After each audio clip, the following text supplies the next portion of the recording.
देखिए शिवानी जी, बिल्कुल सही बात है कि पर्यावरण एक ऐसा मुद्दा है जिस पर बातचीत होनी चाहिए और लगातार बातचीत होनी चाहिए, क्योंकि बातचीत के माध्यम से हम बहुत सारी समस्याओं के समाधान की तरफ बढ़ते हैं। आज के हमारे कार्यक्रम में हमारे विशिष्ट अतिथि आबिद रजा जैदी साहब भी हमारे बीच आ गए हैं। हम अपने कार्यक्रम में आबिद साहब आपका बहुत बहुत स्वागत करते हैं। आबिद जी, और साथ ही साथ हम प्रोफेसर ए के पोदार जी अ, हमारे बीच में है। अभी वो लेफ्ट हो गए हैं मीटिंग से, लेकिन हम उनका भी कार्यक्रम में स्वागत करते हैं। तो अजीत जी और शिवानी जी, आबिद जी, बस एक मिनट के अंदर हम अपने कार्यक्रम की शुरुआत करते हैं। हमारे कुछ मेहमान हमारे बीच आना बाकी हैं। तो अ, तो शिवानी जी, इस वक्त आप कहाँ पर हैं? देहरादून, नोएडा में हैं या जी हरिद्वार में हैं? जी नोएडा में। जी जी। हमारे कार्यक्रम में प्रोफेसर ए के पोदार जी जुड़ चुके हैं। मैं संस्था की ओर से और अपने सभी उपस्थित मेहमानों की तरफ से पोदार जी आपका स्वागत करता हूँ। अ, मुझे लगता है कि हमें आज अब इस कार्यक्रम की शुरुआत करनी चाहिए। तो दोस्तों, हम सभी इस बात को जानते हैं कि जो विज्ञान है वो हमारे लिए वरदान भी है और अभिशाप भी है। और अगर हम अभिशाप के संदर्भ में बात करें तो जो प्रदूषण की समस्या है वो इसी विज्ञान के कोख से जन्मी हुई समस्या है। हम लोगों ने विकास के दौर में बहुत सारी ऐसी चीजों को जन्म दे दिया है जिसे सहने के लिए हमारे बीच हमारे समाज की अधिकांश जनता जो है वो मजबूर हो गई है।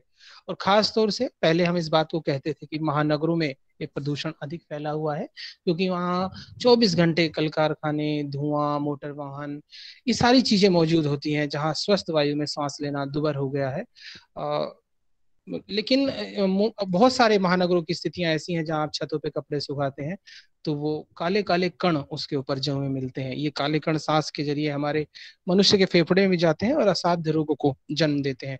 और हम लोगों ने भी हाल ही में कोरोना जैसी एक महामारी को झेला है, जिसने हमारे फेफड़ों को ही सबसे ज्यादा प्रभावित किया है। और इन सब के पीछे समस्याओं में कहीं ना कहीं ये सारी चीजें मौजूद हैं कि समाज के अंदर सघन आबादी है, वृक्षों का अभाव है, वातावरण तंग होता चला जा रहा है। आज इस सभी कार्यक्रम में इसी तरह की बात विषयों पर बातचीत करने के लिए हमारे साथ हमारे खास मेहमान मौजूद हैं। सबसे पहले मैं कार्यक्रम के अंदर जो हमारे आज के मुख्य अतिथि हैं अजीत कुमार कुशवाहा जी, उनका अपने कार्यक्रम में स्वागत करता हूं। अजीत जी ह्यूमन यूनिटी मूवमेंट के साथ, लखनऊ के साथ जुड़े हुए हैं, जहां पर उनका life skill training program, education, child protection जैसे विभिन्न मुद्दों पर वो विचार विमर्श करते हैं। और इसके साथ ही साथ अजीत जी नमामि गंगे, जो उत्तर प्रदेश सरकार के प्रोजेक्ट है, उसके साथ भी जुड़े हुए हैं। अजीत जी का सेंटर कोऑर्डिनेटर रहे हैं चाइल्ड लाइन लखनऊ 1098 का, जहां पर आपने चाइल्ड राइट्स और चाइल्ड प्रोटेक्शन के विषय पर काम किया है। इसके अलावा युवाओं की दुनिया से लंबे समय तक अजीत जी जुड़े रहे। और जैसा मैंने बताया कि नमामि गंगे प्रोजेक्ट, नेहरू युवा केंद्र संस्थान के साथ आपका अपना एक कार्य का अनुभव रहा है। इसके अलावा हमारे साथ हमारे विशिष्ट अतिथि मौजूद हैं आबिद रजा जैदी साहब। आबिद जी का एक अपना अनुभव है एनजीओ के क्षेत्र में। आबिद साहब ने जो लाइवलीहुड, रूरल लाइवलीहुड, जो जंगलों के अंदर रहकर खासतौर से उन्होंने काम किया है, उत्तर प्रदेश के बहराइच इलाके में उनकी संस्था काम करती रही है। और शायद उनकी ये तीसरी पीढ़ी है जो जंगलों के बीच में आम जो मानव जीव संघर्ष है उसके लिए खासतौर से काम कर रही है। आपने डॉल्फिन के लिए भी बहुत सारा काम किया है और सरकारी प्रोजेक्ट से जुड़े रहे हैं। इसके अलावा आप मीडिया से जुड़कर बहुत लंबे समय तक हैदराबाद और जयपुर में काम कर चुके हैं। आप रिसर्च डेस्क पे भी काम किए हैं, आप कॉपी एडिटर के तौर पे काम कर चुके हैं। आबिद साहब इसके अतिरिक्त भारत उत्तर प्रदेश सरकार के ग्रामीण विकास मंत्रालय से जुड़कर आजीविका मिशन पर एक लंबे समय तक काम किए हैं और वर्तमान में आप तमाम संस्थानों के संपादक के तौर पर काम कर रहे हैं। इसके अलावा हमारे अध्यक्षीय आज के कार्यक्रम की अध्यक्षा हमारे साथ शिवानी थापे जी मौजूद हैं। शिवानी जी यूं तो एक एकेडमिशियन है, अगर वर्तमान समय की हम बात करें तो वो एक एकेडमिशियन है। लेकिन इस एकेडमिशियन के होने के अलावा शिवानी जी का टेलीविजन और फिल्म के क्षेत्र में एक अपना लंबा अनुभव है। एक क्रिएटिव डायरेक्टर के तौर पर उन्होंने वीर, एक वीर की अरदास स्टार प्लस पर आने वाले कार्यक्रम बेइंतहा कलर्स, जुनून ऐसा इश्क तो कैसी नफरत, लाइफ ओके पर आने वाले कार्यक्रम सावधान India, Balika Vadhu, no time for love और बहुत सारे ऐसे कार्यक्रमों का आप हिस्सा रही हैं। आप film and television institute of Pune में एसोसिएट प्रोफेसर के तौर पर काम कर चुकी हैं और वर्तमान में आप डीन हैं school of cinema Asian academy of film and television Noida में। हम अपनी संस्था integrated society of media professionals की तरफ से अपने तीनों मेहमानों का स्वागत करते हैं और स्वागत करते हैं उन सभी प्रतिभागियों का जो आज हमारे इस कार्यक्रम में जुड़े हुए हैं। मैं अपने मेहमानों और अपने प्रतिभागियों को ये बताना चाहता हूं कि integrated society of media professionals Lucknow के अंदर जन माध्यमों द्वारा जनता के हितों के लिए प्रतिबद्ध है और एक ऐसी संस्था है जो देश भर के अंदर print, electronic, traditional media, public relation professional, social worker के साथ मिलकर विश्वसनीयता बनाती है, प्रतिष्ठा स्थापित करती है, निष्पक्ष, निडर, स्वतंत्र लेखन को प्रोत्साहित करने का काम करती है और समाज के उत्थान, मानव रुचियों के विषयों की शिक्षा, हिंदी भाषा को लोकप्रिय बनाने का काम करने में भी वो एक योगदान दे रही है। आज integrated society of media professional Bharat के लगभग हर देश राज्य में फैलकर अपना कार्य कर रही है और पिछले कई दशकों से लगातार इस विषय में आगे बढ़ रही है और इस संस्था को अपने जो उसका मूल उद्देश्य है उसकी प्राप्ति कराने के लिए हमारी संस्था के चेयरमैन चंद्रशेखर जी लगातार इसमें काम कर रहे हैं और भी बहुत सारे लोग ऐसे हैं जो संस्था के साथ जुड़कर लगातार काम कर रहे हैं। तो आज का जो हमारे वेबिनार का विषय है पर्यावरण प्रदूषण, उस विषय पर बातचीत करने के लिए सबसे पहले मैं हमारे आज के कार्यक्रम के मुख्य अतिथि अजीत कुशवाहा जी से आग्रह करूंगा कि वो इस विषय पर अपने विचार रखें। अजीत कुशवाहा जी।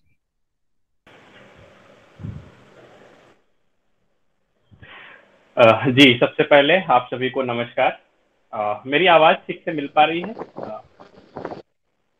जी, सबसे पहले तो बेहतरीन कार्यक्रम संचालन के लिए डॉक्टर रितेश चौधरी जी का बहुत बहुत आभार। आज के इस कार्यक्रम में क्योंकि जो आपका integrated society of media professionals ऐसी संस्था है और उन्होंने इस तरह की चीजें प्लान की कि हम पर्यावरण के लिए, समाज के लिए, राष्ट्र के लिए कुछ बेहतर चीजें कर पाए। आपका ये छोटा सा प्रयास, क्योंकि जो स्थितियां चल रही हैं, जो हम वर्तमान में चीजें देख पा रहे हैं, चाहे वो प्रदूषण की बात हो, चाहे वो जल संरक्षण की बात हो, बहुत सारी ऐसी समस्याएं हैं जिन पर मुझे लगता है कि सिर्फ कुछ चुनिंदा लोगों को ही नहीं, हर किसी को बात करने की जरूरत है और आपने इस पर बात करने की जरूरत महसूस की। सबसे बड़ी बात यह है। तो इसके साथ हम आज के कार्यक्रम की अध्यक्षता कर रही मैडम शिवानी और आज के विशिष्ट अतिथि श्रीमान आबिद रजा जी, जिनका एक बेहतरीन काम है पर्यावरण के क्षेत्र में। इसके साथ साथ कार्यक्रम के संयोजक प्रोफेसर अशोक कुमार पोद्दार जी और कार्यक्रम के सचिव हमारे छोटे भाई देवेंद्र कुमार प्रजापति जी और बेहतरीन संचालक भाई रितेश चौधरी जी, और साथ में जुड़े हुए बहुत सारे हमारे साथी जो कि कहीं ना कहीं पर्यावरण की चीजों को सुनेंगे, समझेंगे और इसके संवाहक बनेंगे। तो ये एक बेहतरीन प्रयास है कि हम सब इस प्लेटफॉर्म के माध्यम से कुछ बेहतर कर पाए। कुछ चीजें, जो दौर चल रहा है, जो पेंडेमिक का दौर चल रहा है, तो बहुत सारी चीजें शायद पॉसिबल नहीं है इस टाइम बाहर कर पाना या बहुत बड़े पैमाने पर चीजों को ग्राउंड पर ले जाना, लेकिन फिर भी हम सब, चूंकि जैसा कि मैं नमामि गंगे परियोजना से जुड़ा हूं और ये वह परियोजना है जिसका नाम ही है नमामि गंगे कार्यक्रम में युवाओं की सहभागिता। ऐसी परियोजना जो सिर्फ युवाओं को, जो ग्रामीण क्षेत्र के, शहरी क्षेत्र के युवा और बच्चों को जोड़ने का काम कर रही है और उन बच्चों के और युवाओं के माध्यम से एक जन जागरूकता का कार्य चला रही है। तो चूंकि बहुत सारे ऐसी हैं, हम जब भी देखा होगा कि बहुत सारे, चाहे वो देश की आजादी की बात हो, चाहे वो अन्ना जी का आंदोलन रहा हो, चाहे देश के लिए, समाज के लिए जब आवाज उठाने की बात आती है, तो सबसे पहले जब हमारा माननीय प्रधानमंत्री जी भी उसी की ओर इंगित करते हैं कि युवा आगे आए, युवा इस चीज को संभालें, युवा देखें। तो ये जल शक्ति मंत्रालय और युवा मंत्रालय दोनों का एक कोलैबोरेशन में एक अच्छा प्रयास किया गया कि माँ गंगा के किनारे पर जो गांव हैं, जो जनपद हैं, जो शहर हैं, उनके युवाओं को जोड़ करके एक बेहतरीन टीम तैयार की जाए। तो ये अभी तो फिलहाल गंगा के लिए हम लोग काम कर रहे हैं, जो कि उत्तराखंड से पश्चिम बंगाल तक। इसके साथ साथ गंगा की सहायक नदियां हैं जो उनपे भी कार्य किया जा रहा है। तो आज का जो टॉपिक है पर्यावरण प्रदूषण पड़ेगा महंगा, तो वाकई में ये महंगा तो हम सब देख ही रहे हैं। बहुत सारे ऐसे मौके पड़ते हैं जब हम सब इसको महसूस करते हैं। बहुत सारे ऐसे पर्यावरण के लिए काम करने वाले संगठन हैं, लोग हैं, और चूंकि मैं भी लगभग पिछले विगत 10 वर्षों से समाज के अलग अलग क्षेत्र में और खासकर पर्यावरण के क्षेत्र में सक्रिय भूमिका निभा रहा हूं, और हर एक चीज को महसूस कर रहा हूं कि कहाँ पे किस तरह की आवश्यकता पड़ती है। तो ये सच है कि ग्रामीण क्षेत्रों की अपेक्षा शहरी क्षेत्रों में प्रदूषण ज्यादा है, जल की क्राइसिस है। बहुत सारे ऐसे शहर हैं जहाँ पे नदियों का पानी पूरी तरह से दूषित हो चुका है, हवा दूषित हो चुकी है। मिट्टी के नाम पे शायद शहरों में तो सब पक्का ही बन चुका है, तो मिट्टी के नाम पर बहुत कुछ है नहीं। तो जब हम पर्यावरण प्रदूषण की बात करते हैं तो हमारा जो जल, थल और नभ, जो तीनों स्थितियां हैं, वो तीनों हर तरह से प्रदूषित हैं, और वही शायद पर्यावरण की पूरी थ्योरी है और पर्यावरण का पूरा वो आधार है। जब हमारा मिट्टी जो है प्रभावित हो जाएगी, जब हमारा पानी जो है प्रदूषित हो जाएगी, हमारी हवा दूषित हो जाएगी, हवा जहरीली हो जाएगी, तो शायद जो हम बात कर रहे थे कि पर्यावरण के लिए हमारी क्या चीजें होनी चाहिए, क्या हमारी जो राष्ट्र के लिए परिकल्पनाएं की गई थी, जो विकास की बड़ी बड़ी बातें की जा रही हैं, वो शायद निराधार साबित होंगी, और उनके लिए हमें आवश्यकता ही नहीं पड़ेगी। जब पानी नहीं होगा, हवा जहरीली होगी, तो शायद वो दिन दूर नहीं होगा जब ये शहर उजड़ जाएंगे। जाहिर सी बात है कि बहुत सारी ऐसी परिस्थितियां देखने को मिली हैं कि जहां पर दिल्ली में भी बहुत ज्यादा जब स्मोग आता है, जब धुंध छा जाती है, तो उसमें हवा, अभी आप ही शेयर कर रहे थे कि लोग जब कपड़े सुखाते हैं तो कपड़ों पे जो है हल्की हल्की कालिख जम जाती है। तो ये परिस्थितियां आनी शुरू हो गई। अब इंडस्ट्रीज को भी बाहर किया जा रहा है, लेकिन शहर से बाहर किया जा सकता है। इंडस्ट्रीज को देश से बाहर नहीं किया जा सकता, इस भूमंडल से बाहर नहीं किया जा सकता। तो कहीं ना कहीं जो कारखाने हैं, जो उद्योग हैं, जो फैक्ट्रियां हैं, उनको भी वो नीतियां अपनानी पड़ेंगी जिससे हमारी जो नीतियां और जो हमारी ईंधन की खपत हो, या हमारी जो चीजें हो, वो पर्यावरण हितैषी हो, वो पर्यावरण की विरोधी ना हो। क्योंकि इससे हमारा पूरा वायुमंडल और खासकर जो हमारा जैव विविधता है, जो हमारा बायोडाइवर्सिटी है, वो पूरी तरह से प्रभावित होता है। क्योंकि हमारी जो प्रकृति है, वो प्रकृति अपने हिसाब से हर एक चीज को समेटे हुए है, प्रकृति अपने हिसाब से चीजों को ढालती है। यदि बहुत सारे ऐसे उदाहरण हैं, चाहे वो उत्तराखंड में प्राकृतिक आपदाएं जो समय समय पर आती रही, चाहे वो बादल फटने की हो, चाहे भूस्खलन की हो, बहुत सारी ऐसी अकाल की संभावनाएं वर्तमान में जो हम लोग फेस कर रहे हैं। खासकर चूंकि लखनऊ के आसपास के क्षेत्र में हम लोग इन चीजों को देख रहे हैं कि आज जो है लगभग 12 जुलाई हो चुकी है, और पानी की जो स्थिति है, बारिश, प्रदूषण, वो मानसून आया और मानसून की स्थितियां पहले बनी, लेकिन आज भी जो है बारिश नहीं हो रही है। आसपास के शहरों में, जिलों में, गांव में कुछ हल्की फुल्की बारिश हो रही है, लेकिन शहर में अभी भी वैसे ही गर्मी है, वैसे ही तपिश है, बारिश नहीं हो रही है। तो कहीं ना कहीं ये सब प्रभाव जो है पर्यावरण प्रदूषण के ही एक जो है कंपोनेंट्स हैं जो हमें देखने को मिल रहे हैं। तो प्रकृति अपने कहीं ना कहीं किसी रूप में बदला लेती है, अपने आप को रिस्टोर करती है। तो ये ऐसी चीजें हैं कि हम इनको कैसे बचाएं और कैसे इन चीजों को समझें। क्योंकि मेरा जो एक काम रहा है, मेरा जो जुड़ाव रहा है, वो खासकर जल से रहा है। लेकिन जो जल है वो मुझे लगता है कि महत्वपूर्ण हिस्सा है पर्यावरण का। अगर हमारा जल का स्तर ठीक होगा, हमारा पानी, जो नदियां हैं वो ठीक ढंग से बहेंगी, उनका पानी स्वच्छ होगा, उनके किनारे के जो वेटलैंड्स हैं, वेटलैंड अच्छे होंगे, उनकी जैव विविधता अच्छी होगी, पेड़ अच्छे होंगे, तो जाहिर सी बात है कि अगर पेड़ और जंगल ठीक से होंगे तो हमारे पशु पक्षी और हमारी जो हवा है वो सब अपने आप में बेहतर होंगी। तो ये सब एक दूसरे से कनेक्टेड चीजें हैं। तो बात करते हैं कि किस तरह से हम जो जल की चीजें हैं, हम उसको कैसे सुरक्षित रख पाए, कैसे स्वच्छ रख पाए, और कैसे हम इन चीजों को संभाल पाए। तो जल को लेकर के बहुत सारी नीतियां बनी और बहुत सारा काम भी हुआ, लेकिन ये काम तब तक संभव नहीं है, तब तक सार्थक नहीं है, जब तक समाज अपनी भागीदारी ना निभाए, समाज अपनी जिम्मेदारी ना निभाए। क्योंकि समाज के लोग, बहुत सारे ऐसे गांव हैं, अभी भी हम लोग गंगा के किनारे के गांव में जाते हैं, बात करते हैं, तो अभी भी वो सिर्फ महज उनके लिए एक नदी है। तो भारत में तो पुरातन समय से ही नदियों को एक विशेष दर्जा दिया गया है, क्योंकि वो दर्जा इसलिए भी था कि हम नदी से और प्रकृति के करीब बने रहें और अपनी एक जिम्मेदारी निभाते रहें। क्योंकि हमारा उनका रिश्ता एक ये रिश्ता ना हो कि हमने सिर्फ उनका दोहन किया, उनका दुरुपयोग किया और हम चलते बने। हमारा उनका रिश्ता एक आत्मीयता का रिश्ता हो, एक अपनेपन का रिश्ता हो, कि हम पानी को उतना ही बहाएं, उतना ही व्यर्थ करें, उतना ही यूज करें जितना हमें उपयोग में लाना है। आवश्यकता से ज्यादा अगर पानी व्यर्थ बहाएंगे, क्योंकि बहुत सारे ऐसे ही, जैसे ही बारिश होती है, क्योंकि बारिश भी आजकल बहुत विचित्र तरह से हो रही है, कई इलाकों में भारी बारिश हो जाती है, कहीं अकाल पड़ जाता है, कहीं सूखा रहता है, बारिश नहीं होती है। तो ऐसे में हमें ये समझना है कि प्रकृति कहीं ना कहीं अपने स्वभाव को, अपने स्वरूप को बदल रही है। तो ये बदलते स्वरूप में हमें प्रकृति के साथ जो उसकी पुरातन चीजें थी, क्योंकि प्राचीन समय में एक प्रक्रिया बनी हुई थी कि जैसे ही जो आषाढ़ का महीना है, यानी कि जो जून का लास्ट सप्ताह है, उसमें बारिश आएगी, जुलाई अगस्त सितंबर में अच्छी खासी बारिश होगी।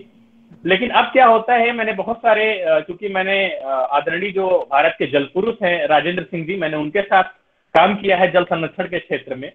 तो वो ये चीज कहते हैं कि अब तो नदियों में जो है नवंबर के बाद पानी नहीं मिलता है।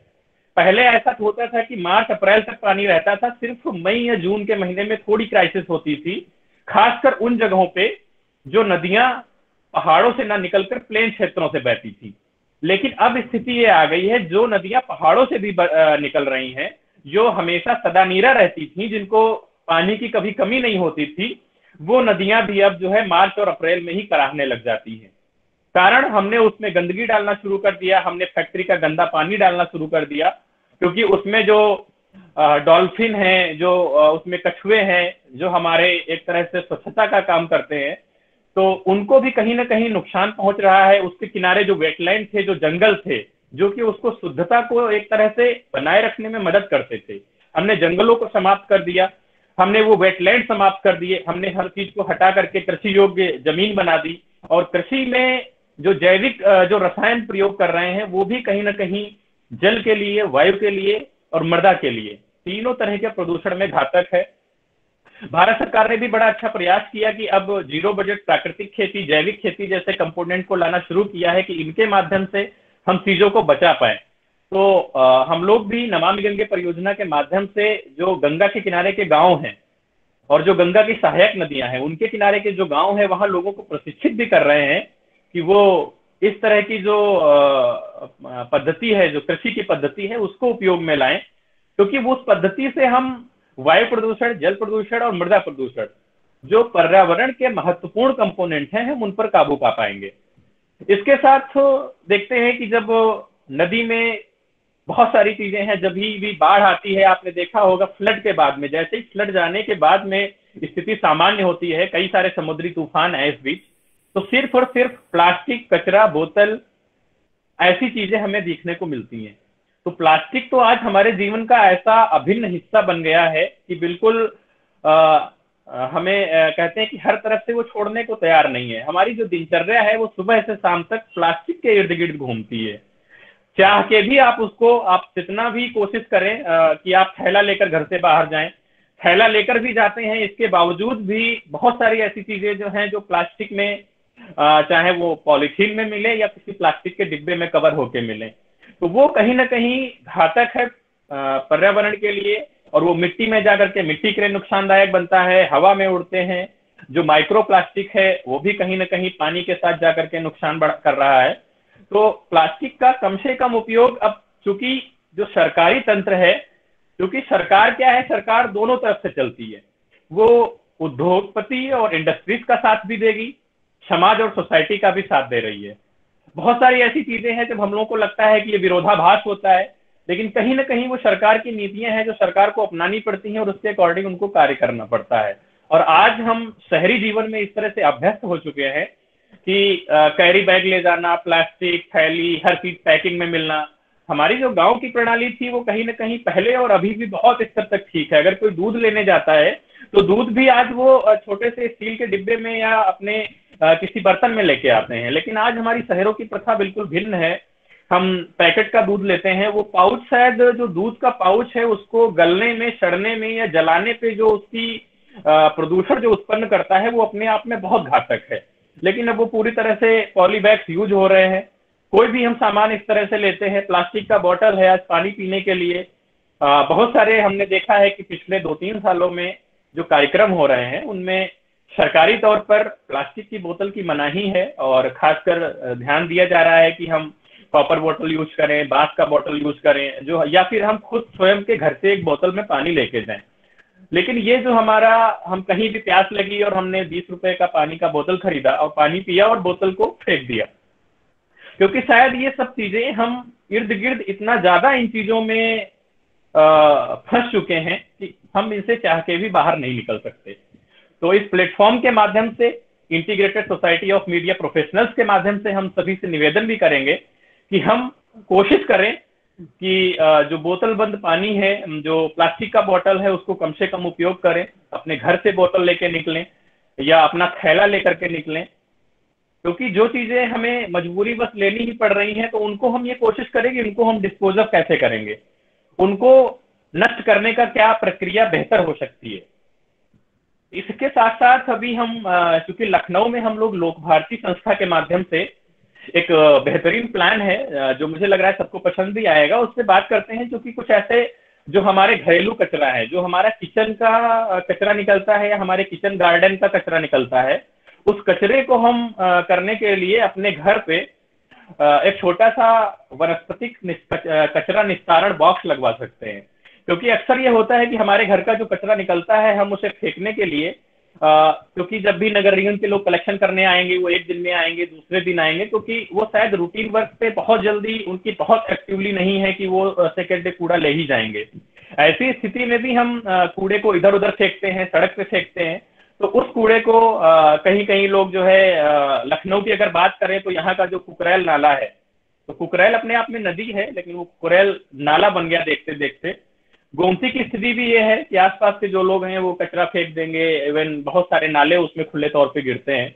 तो चूंकि प्योरीफाई होने की जो इकाइयां हैं वो शायद ठीक तरह से काम नहीं कर पा रही हैं। तो बहुत सारी ऐसी चीजें हैं कि हम सरकार के भरोसे छोड़ने से ये है कि हम अपने आप में ये सोचें कि हम उन चीजों में क्या सहयोग कर सकते हैं। जैसा कि integrated society of media professionals ने ये जिम्मा उठाया कि हम अपने स्तर पर पर्यावरण के लिए कुछ बात करें, कुछ सॉल्यूशन निकालें, कुछ अच्छे लोग हमारे साथ जुड़े और हम पर्यावरण के लिए हमारी अपनी क्या भूमिका हो सकती है, हमारी अपनी क्या जिम्मेदारी हो सकती है, इसके बारे में सोचें। तो इस तरह से हर किसी को जिम्मेदारी लेनी होगी, हर एक इंडिविजुअल पर्सन को, हर एक परिवार को ये समझना होगा कि जो हमारे घर का कचरा निकल रहा है, जो हमारे घर का पानी निकल रहा है, जो हमारे यहाँ की गंदगी निकल रही है, या हम कोई ऐसी चीज यूज कर रहे हैं जिससे वायु प्रदूषण हो रहा है, चाहे घर में जनरेटर हो या बहुत सारी ऐसी चीजें हैं जो कि वायु प्रदूषण की जनक है, तो हम अगर उनको उपयोग कर रहे हैं तो हम ये सोचे कि हम इसको निस्तारित कैसे कर सकते हैं, इसको कम से कम मात्रा में कैसे इसको हम पर्यावरण से मिला सकते हैं, या इसको कम से कम मात्रा में हमारे घर से जाए। तो इसको अपने स्तर पर हम जब सुलझाने को सोचेंगे तो शायद सरकार पर बोझ कम होगा, हम अपनी जिम्मेदारी समझेंगे। क्योंकि जाहिर सी बात है कि सरकार नहीं कूड़ा फैला रही है, कूड़ा हम सब फैला रहे हैं। ये समाज की भी जिम्मेदारी है कि समाज अपने स्तर पर अपनी जिम्मेदारी समझ ले तो शायद हमारी 50% समस्याएं अपने आप सॉल्व हो जाएंगी।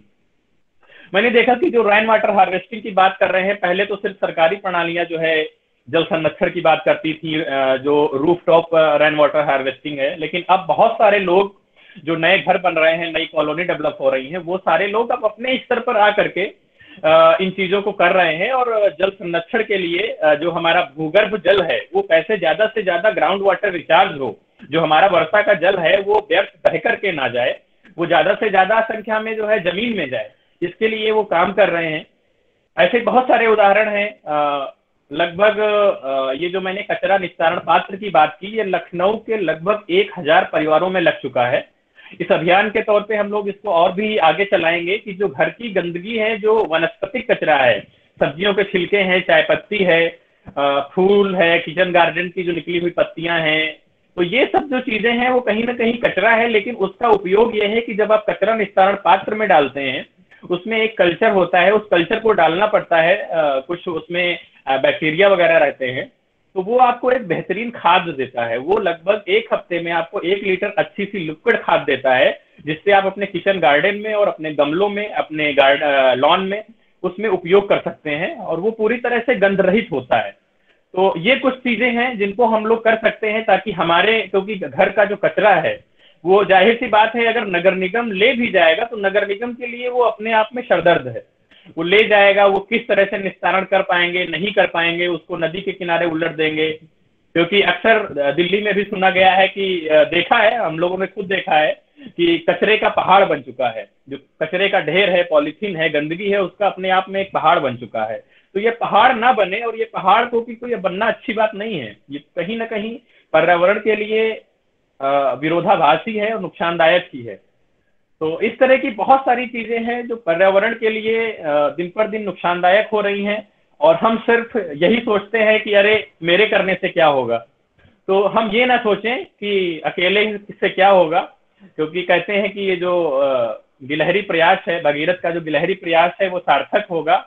और हम सब जब मिल करके इस चीज को, इस मुहिम को चलाएंगे, और इस चीज को करने के लिए हम सब, क्योंकि आप सब मीडिया से जुड़े व्यक्ति हैं, तो एक मीडिया का बड़ा अहम रोल है। मीडिया सदैव सकारात्मक दिशा देता है, और मीडिया की जो बातें होती हैं उनको लोग अमल भी करते हैं। मीडिया और जो फिल्म इंडस्ट्री और जो सीरियल, क्योंकि मैडम शिवानी भी इन क्षेत्रों से जुड़ी हैं, तो आपकी जो बातें हैं उस पर लोग अमल करेंगे, उसको जानेंगे, समझेंगे। तो हम सब, ये बहुत सारे ऐसे लोग हैं जो व्यक्तिगत तौर पर काम कर रहे हैं, तो उन काम करने वाले लोगों की जो पद्धतियां हैं, जो नीतियां हैं, उनको हम समझें, जाने, और हम अपने घर से इस अभियान को शुरू करें। क्योंकि हम ये सोचे कि हम बहुत बड़ी बदलाव ला देंगे, हम बहुत कुछ कर जाएंगे, यह पर्यावरण प्रदूषण के लिए सरकार क्यों कोई नीति नहीं लाती है, तो वो सब चीजें एक समय के लिए ठीक है। लेकिन हम एक शुरुआत करें, हम ये कोशिश करें कि हमारे घर से भी कोई भी गंदगी जो है वो बाहर ना जाए। हम उसको किस तरह से, क्योंकि हम ये सोचते हैं कि हमने अपना घर साफ कर लिया, जो भी गंदगी है, कूड़ा है, चाहे वो एयर पोल्यूशन हो, चाहे वो पानी की गंदगी हो, हमने अपने घर से बाहर कर दी, तो हम अपनी जिम्मेदारी से पूरी तरह से उड़िड़ हो जाते हैं। तो हमें ये समझना है कि हमारे घर से जो गंदा पानी जा रहा है, जो गंदी हवा जा रही है, जो कचरा जा रहा है, हम उसको अपने घर से कैसे उसको प्योरीफाई करके भेज सकते हैं, कैसे अपने स्तर पर उसको हम सुलझा सकते हैं। जो कचरा निस्तारण की बात है, प्लास्टिक को इधर उधर फेंकने की बात है, उसको भी हम किस तरह से अपने घर पे या उसको हम, बहुत सारे लोग मैंने देखा है कि जो प्लास्टिक है, जो कचरा है, जो पॉलिथीन है, उसको ले करके कपड़े का थैला, लोग कहते हैं कि आप मुझे प्लास्टिक की बोतल और कचरा ये सब दे करके जाइए, हम आपको बदले में कपड़े का बना हुआ थैला देंगे। तो ऐसे भी कई सारे एक्सपेरिमेंट लोग कर रहे हैं लखनऊ में और बड़े शहरों में, कि आप जो है उन लोगों से बदले में कुछ पॉलीथीन लेते हैं और उसके बदले में उनको एक थैला देते हैं, या कुछ ऐसी चीजें देते हैं जो उनके रोजमर्रा के उसमें काम आए। तो ये बहुत सारी ऐसी चीजें हैं जो हम पर्यावरण में बदलाव ला सकते हैं अपने स्तर पर। और ये हर, मुझे लगता है हर घर से जब लोग अपनाएंगे, हर जो है जो जितने भी लोग इसमें शामिल हैं, और ये एक मुहिम चलेगी, बहुत सारे लोग हैं इस मुहिम को चला रहे हैं, और मुझे लगता है काफी हद तक लोग जागरूक भी हुए हैं। तो ये जब घर घर मुहिम चलेगी तो जाहिर सी बात है कि बदलाव आएंगे, और हमें वो बदलाव आज नहीं तो कल जरूर देखने को मिलेंगे। मुझे लगता है कि अगर कुछ किसी का कोई प्रश्न आ रहा हो तो उसके माध्यम से ज्यादा अच्छा होगा बात करना। बिल्कुल अजीत जी, हमारा प्रयास ये होगा कि हम कार्यक्रम के अंत में, जो हमारे सभी वक्ता बोल चुके हों, अपनी बात जी कह जी चुके हों, तो हम जी, कार्यक्रम के अंत में हमारे जो प्रतिभागी हैं उनसे इस विषय में बातचीत करें। अगर उनके कोई प्रश्न हो बिल्कुल बिल्कुल। तो हमारे मेहमानों से पूछ सकता है। तो जी जी मैं बहुत बहुत धन्यवाद अजीत जी। जी आपने एक बहुत जी बेहतर बात बताई कि जो सरकारें हैं वो इंडस्ट्री को शहर से बाहर कर सकती हैं, वो उस पर्यावरण से, इस भूमंडल से बाहर नहीं कर सकती हैं। यानी प्रदूषण तो रहेगा ही, और अगर किसी पर सिरे वक्त हमारे शहर से बाहर कर दिया गया है तो देर सवेर कहीं ना कहीं वो हम तक पहुंचेगा ही। बिल्कुल। और ये प्रदूषण एक ऐसा मुद्दा नहीं है जो किसी शहर, किसी जिले, राज्य या देश तक सीमित हो। ये एक अंतर्राष्ट्रीय विषय है, और इस पर अंतर्राष्ट्रीय स्तर पर तमाम बहसें भी चल रही हैं, और इन बहसों को अंजाम भी मिल रहा है, काम भी हो रहा है। यूनाइटेड नेशन भी इस पर एक प्रमुखता से काम कर रहा है। और सिर्फ काम करने का मसला यहाँ पर नहीं है कि कोई अंतर्राष्ट्रीय संस्था इस पर काम कर रही है या सरकारें काम कर रही हैं, क्योंकि आपने एक बात सही कही थी कि सरकारें कूड़ा नहीं फैलाती हैं। लेकिन अगर हम इस बात को इस तरीके से समझ सकते हैं कि सरकार भी हम ही हैं, क्योंकि हम एक डेमोक्रेसी में रहते हैं, और वहां पर हम कोई सरकार कोई अलग चीज नहीं है। यानी कि ये हमारी जिम्मेदारी बनती है कि हम अपनी जीवन शैली को बदलें, क्योंकि जीवन शैली का जो बदलाव है वो इसमें एक महत्वपूर्ण भूमिका निभा सकता है। हम लोग साल दर साल कई पीढ़ियों से एक परंपरा का निर्वहन करते चले आ रहे हैं शहरी, लेकिन हमने एक बदलाव अपने जीवन में लाया है कि हम आधुनिकता के दौर में ऐसी चीजों की तरफ बढ़ गए हैं जो शायद हमारी आने वाली पीढ़ियों के लिए नुकसानदायी बिल्कुल। हो सकती है। तो हम छोटी छोटी बातें हैं कि अगर हम घर से बाहर कुछ सामान लेने जाएं तो अपना थैला लेकर जाएं, जहां तक संभव हो सके दूध को बोतल में लें, क्योंकि सरकार के लिए इंडस्ट्रीज के साथ चलना भी मजबूरी है। क्योंकि हम अगर सत्ता में सरकार में होते हैं तो शायद हम भी उन्हीं परिस्थितियों में चलेंगे। घरेलू कचरे के निस्तारण की आपने बात कही, आपने बताया कि इधर उधर न फेंके, ये बिल्कुल सही बात है। आपने लखनऊ का जिक्र करते वक्त बात कही एक कुकरेल की, जो शायद पहले कभी नदी था और जो अब एक नाले में परिवर्तित हो चुका है। तो मैं उत्तराखंड की बात करूं तो देहरादून के अंदर भी एक रिस्पना इसी तरह की नदी थी जो आज खत्म होने की कगार पे है। तो जल संरक्षण आवश्यक है। हमारे साथ बहुत सारे विश्वविद्यालय के छात्र भी जुड़े हुए हैं। मैं उन सब बच्चों के साथ, उन छात्रों के साथ, और या शायद हम सभी बड़ों के साथ भी इस बात को कहना चाहते हैं कि हम सभी लोगों ने अपने जीवन काल में अपनी छोटी कक्षाओं में निबंध लिखे हैं इस प्रदूषण को लेके, और शायद हम वहीं तक सीमित हो गए हैं। हमें शायद या इस तरह के वेबिनार, सेमिनार, कॉन्फ्रेंस, किताबें लिखना, इन सब से बाहर निकलकर शायद एक कदम आगे बढ़ाने की आवश्यकता है, जिससे हम बेहतर बदलाव की ओर बढ़ सकते हैं। तो बहुत बहुत धन्यवाद अजीत, आपने बहुत कम शब्दों में हमें जिस तरह की बातें बताई, हम आपका आभार व्यक्त करते हैं।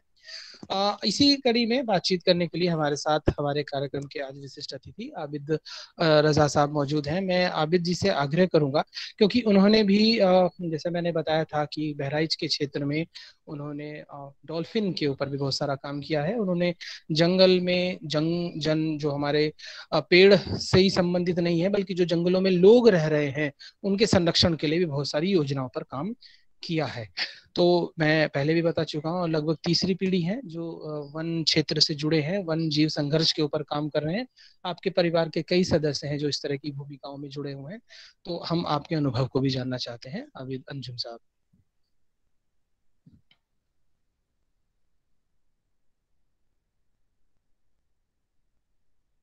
हाँ, धन्यवाद रितेश जी। मेरी आवाज मिल रही है आप लोगों को? जी आबिद जी। जी। आ, जो ये प्रयास है कि पर्यावरण प्रदूषण पड़ेगा महंगा, इसके लिए जो आज ये वेबनियर में शिरकत करने वाले तमाम यूनिवर्सिटी के छात्र और कार्यक्रम की अध्यक्षा शिवानी दापे जी, मुख्य अतिथि अजीत जी, कार्यक्रम के संयोजक अशोक कुमार पोद्दार जी, और जाहिर सी बात है कार्यक्रम संचालक रितेश जी, साथ में देवेंद्र जी, आईएसएमपी ने जो ये प्लेटफॉर्म मुहैया कराया है हम लोगों को, खास करके पर्यावरण के मुद्दे पर बोलने के लिए, इसके लिए हम तो शुक्रगुजार हैं। सभी को शुक्रगुजार होना चाहिए जो लोग जुड़े हुए हैं कि एक प्रयास किया गया है जिससे कि मीडिया प्रोफेशनल्स प्रदूषण, पर्यावरण, इन सब विषयों पर सोच सकें और एक नई सोच का विकास कर सकें। देखिए, ये एक ऐसा मुद्दा है कि जो आपने बताया कि ग्लोबल है, वैश्विक है, इसके लिए कोई बॉर्डर की जरूरत नहीं होती है। सरकारें काम कर रही हैं, अजीत जी ने कहा सरकारें कूड़ा नहीं फैलाती हैं, लेकिन फिर भी जो लोग हैं लोकतांत्रिक व्यवस्था में वो काम करते हैं। उनको जागरूक करने का प्रयास समाज के लोगों के साथ साथ मीडिया का भी है। मीडिया चूंकि समाज के हर इलाके में पेनिट्रेट किए हुए है, हर चीज सीधे तौर पर मीडिया से जुड़ी हुई है। अर्थ की बात करें, राजनीति की बात करें, अपराध की बात करें, तो मीडिया के लोगों का काम है कि वो जागरूक करें, लोगों को सूचना दें, संचारक के तौर पर काम करें। लेकिन पर्यावरण की जब बात आती है तो मीडिया में वो स्पेस नहीं मिल पाता है, चाहे वो अंतर्राष्ट्रीय मीडिया हो, चाहे वो राष्ट्रीय मीडिया हो। और लोकल मीडिया में तो शायद ही पर्यावरण के मुद्दे को पर्यावरण के दृष्टिकोण से देखा जाता है। हाँ, उन्हें स्थानीय राजनीति के तौर पर देखा जाता है। ये एक बहुत बड़ा मुद्दा है कि उन्हें स्थानीय राजनीति के तौर पर कुछ स्पेस मिल जाता है, लेकिन पर्यावरण के तौर पर कि वाकई इससे जनता का कितना हित है, जबकि कोई भी स्थानीय मुद्दा है उससे समस्त वैश्विक जनता प्रभावित होती है। मान लीजिए कि तराई है, जिस इलाके में मेरा काम रहा है, हमने काम किया है तराई में, उसमें पानी, जल बहुत प्रचुर मात्रा में, लेकिन ऐसा होता है कि उसका मैनेजमेंट ठीक तरीके से नहीं है और उससे बाढ़ की समस्या हर साल बनी रहती है। आप सोच लीजिए कि पूरे तराई इलाके में उत्तर प्रदेश का जो इलाका है, बिहार का पूर्वी पश्चिमी बिहार का इलाका, पूर्वी उत्तर प्रदेश का इलाका, ये अक्टूबर नवंबर यानी पोस्ट मानसून बाढ़ से ग्रसित होता है। ये भी एक पर्यावरण की समस्या है, उसको प्रदूषण के तौर पर लिया जाए, इसलिए क्योंकि जो विकास हुए उसे, अभी अजीत जी ने बताया वेटलैंड की बात, वेटलैंड पे बहुत ही अच्छा काम हो रहा है, तमाम संस्थाएं कर रही हैं काम। तो वेटलैंड जो थे वो सब एक्वायर कर दिए गए हैं विकास के नाम पर। विकास एक ऐसा डायकोटोमी कह लिया जाए कि वर्ड है कि जिसके बचा भी नहीं जा सकता है, उसके बगैर रहा भी नहीं जा सकता है, छोड़ा भी नहीं जा सकता है। भूमि विकास है तो उससे वेटलैंड का एक बहुत हिस्सा चला जा रहा है, और वेटलैंड बहुत ही जरूरी कंपोनेंट है पर्यावरण के लिए। इसके साथ साथ जब वेटलैंड का ह्रास होता है तो जो जंगल हैं वो अपने आप, जाहिर सी बात है कि ह्रास होते हैं। फॉरेस्ट मैनेजमेंट है वो उतना एक्टिव या एफिशिएंट काम नहीं कर रहा है।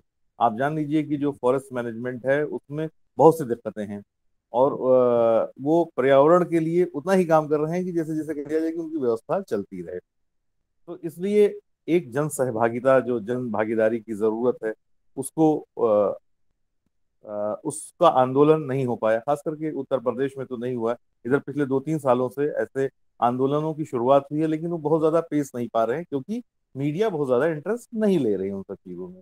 इसके अलावा प्रदूषण, खाली जमीन नहीं, खाली पानी नहीं, वायु प्रदूषण बहुत बड़ा मुद्दा है शहरों में, खास करके ये मुद्दा बहुत बड़ा बन चुका है। और यही शहरी मुद्दा है जो कह लिया जाए कि अभी हाल ही में जो महामारी आई, तो सबसे ज्यादा जो वायु प्रदूषण था, जिन शहरों में ज्यादा वायु प्रदूषित शहर रहे हैं वहां उनका प्रभाव काफी गहरे से देखा गया है। साथ ही साथ शहर और ग्रामीण क्षेत्रों में प्रदूषण के दो मानक हैं। इसको भले मीडिया ना माने, नीति, सरकार की नीतियां,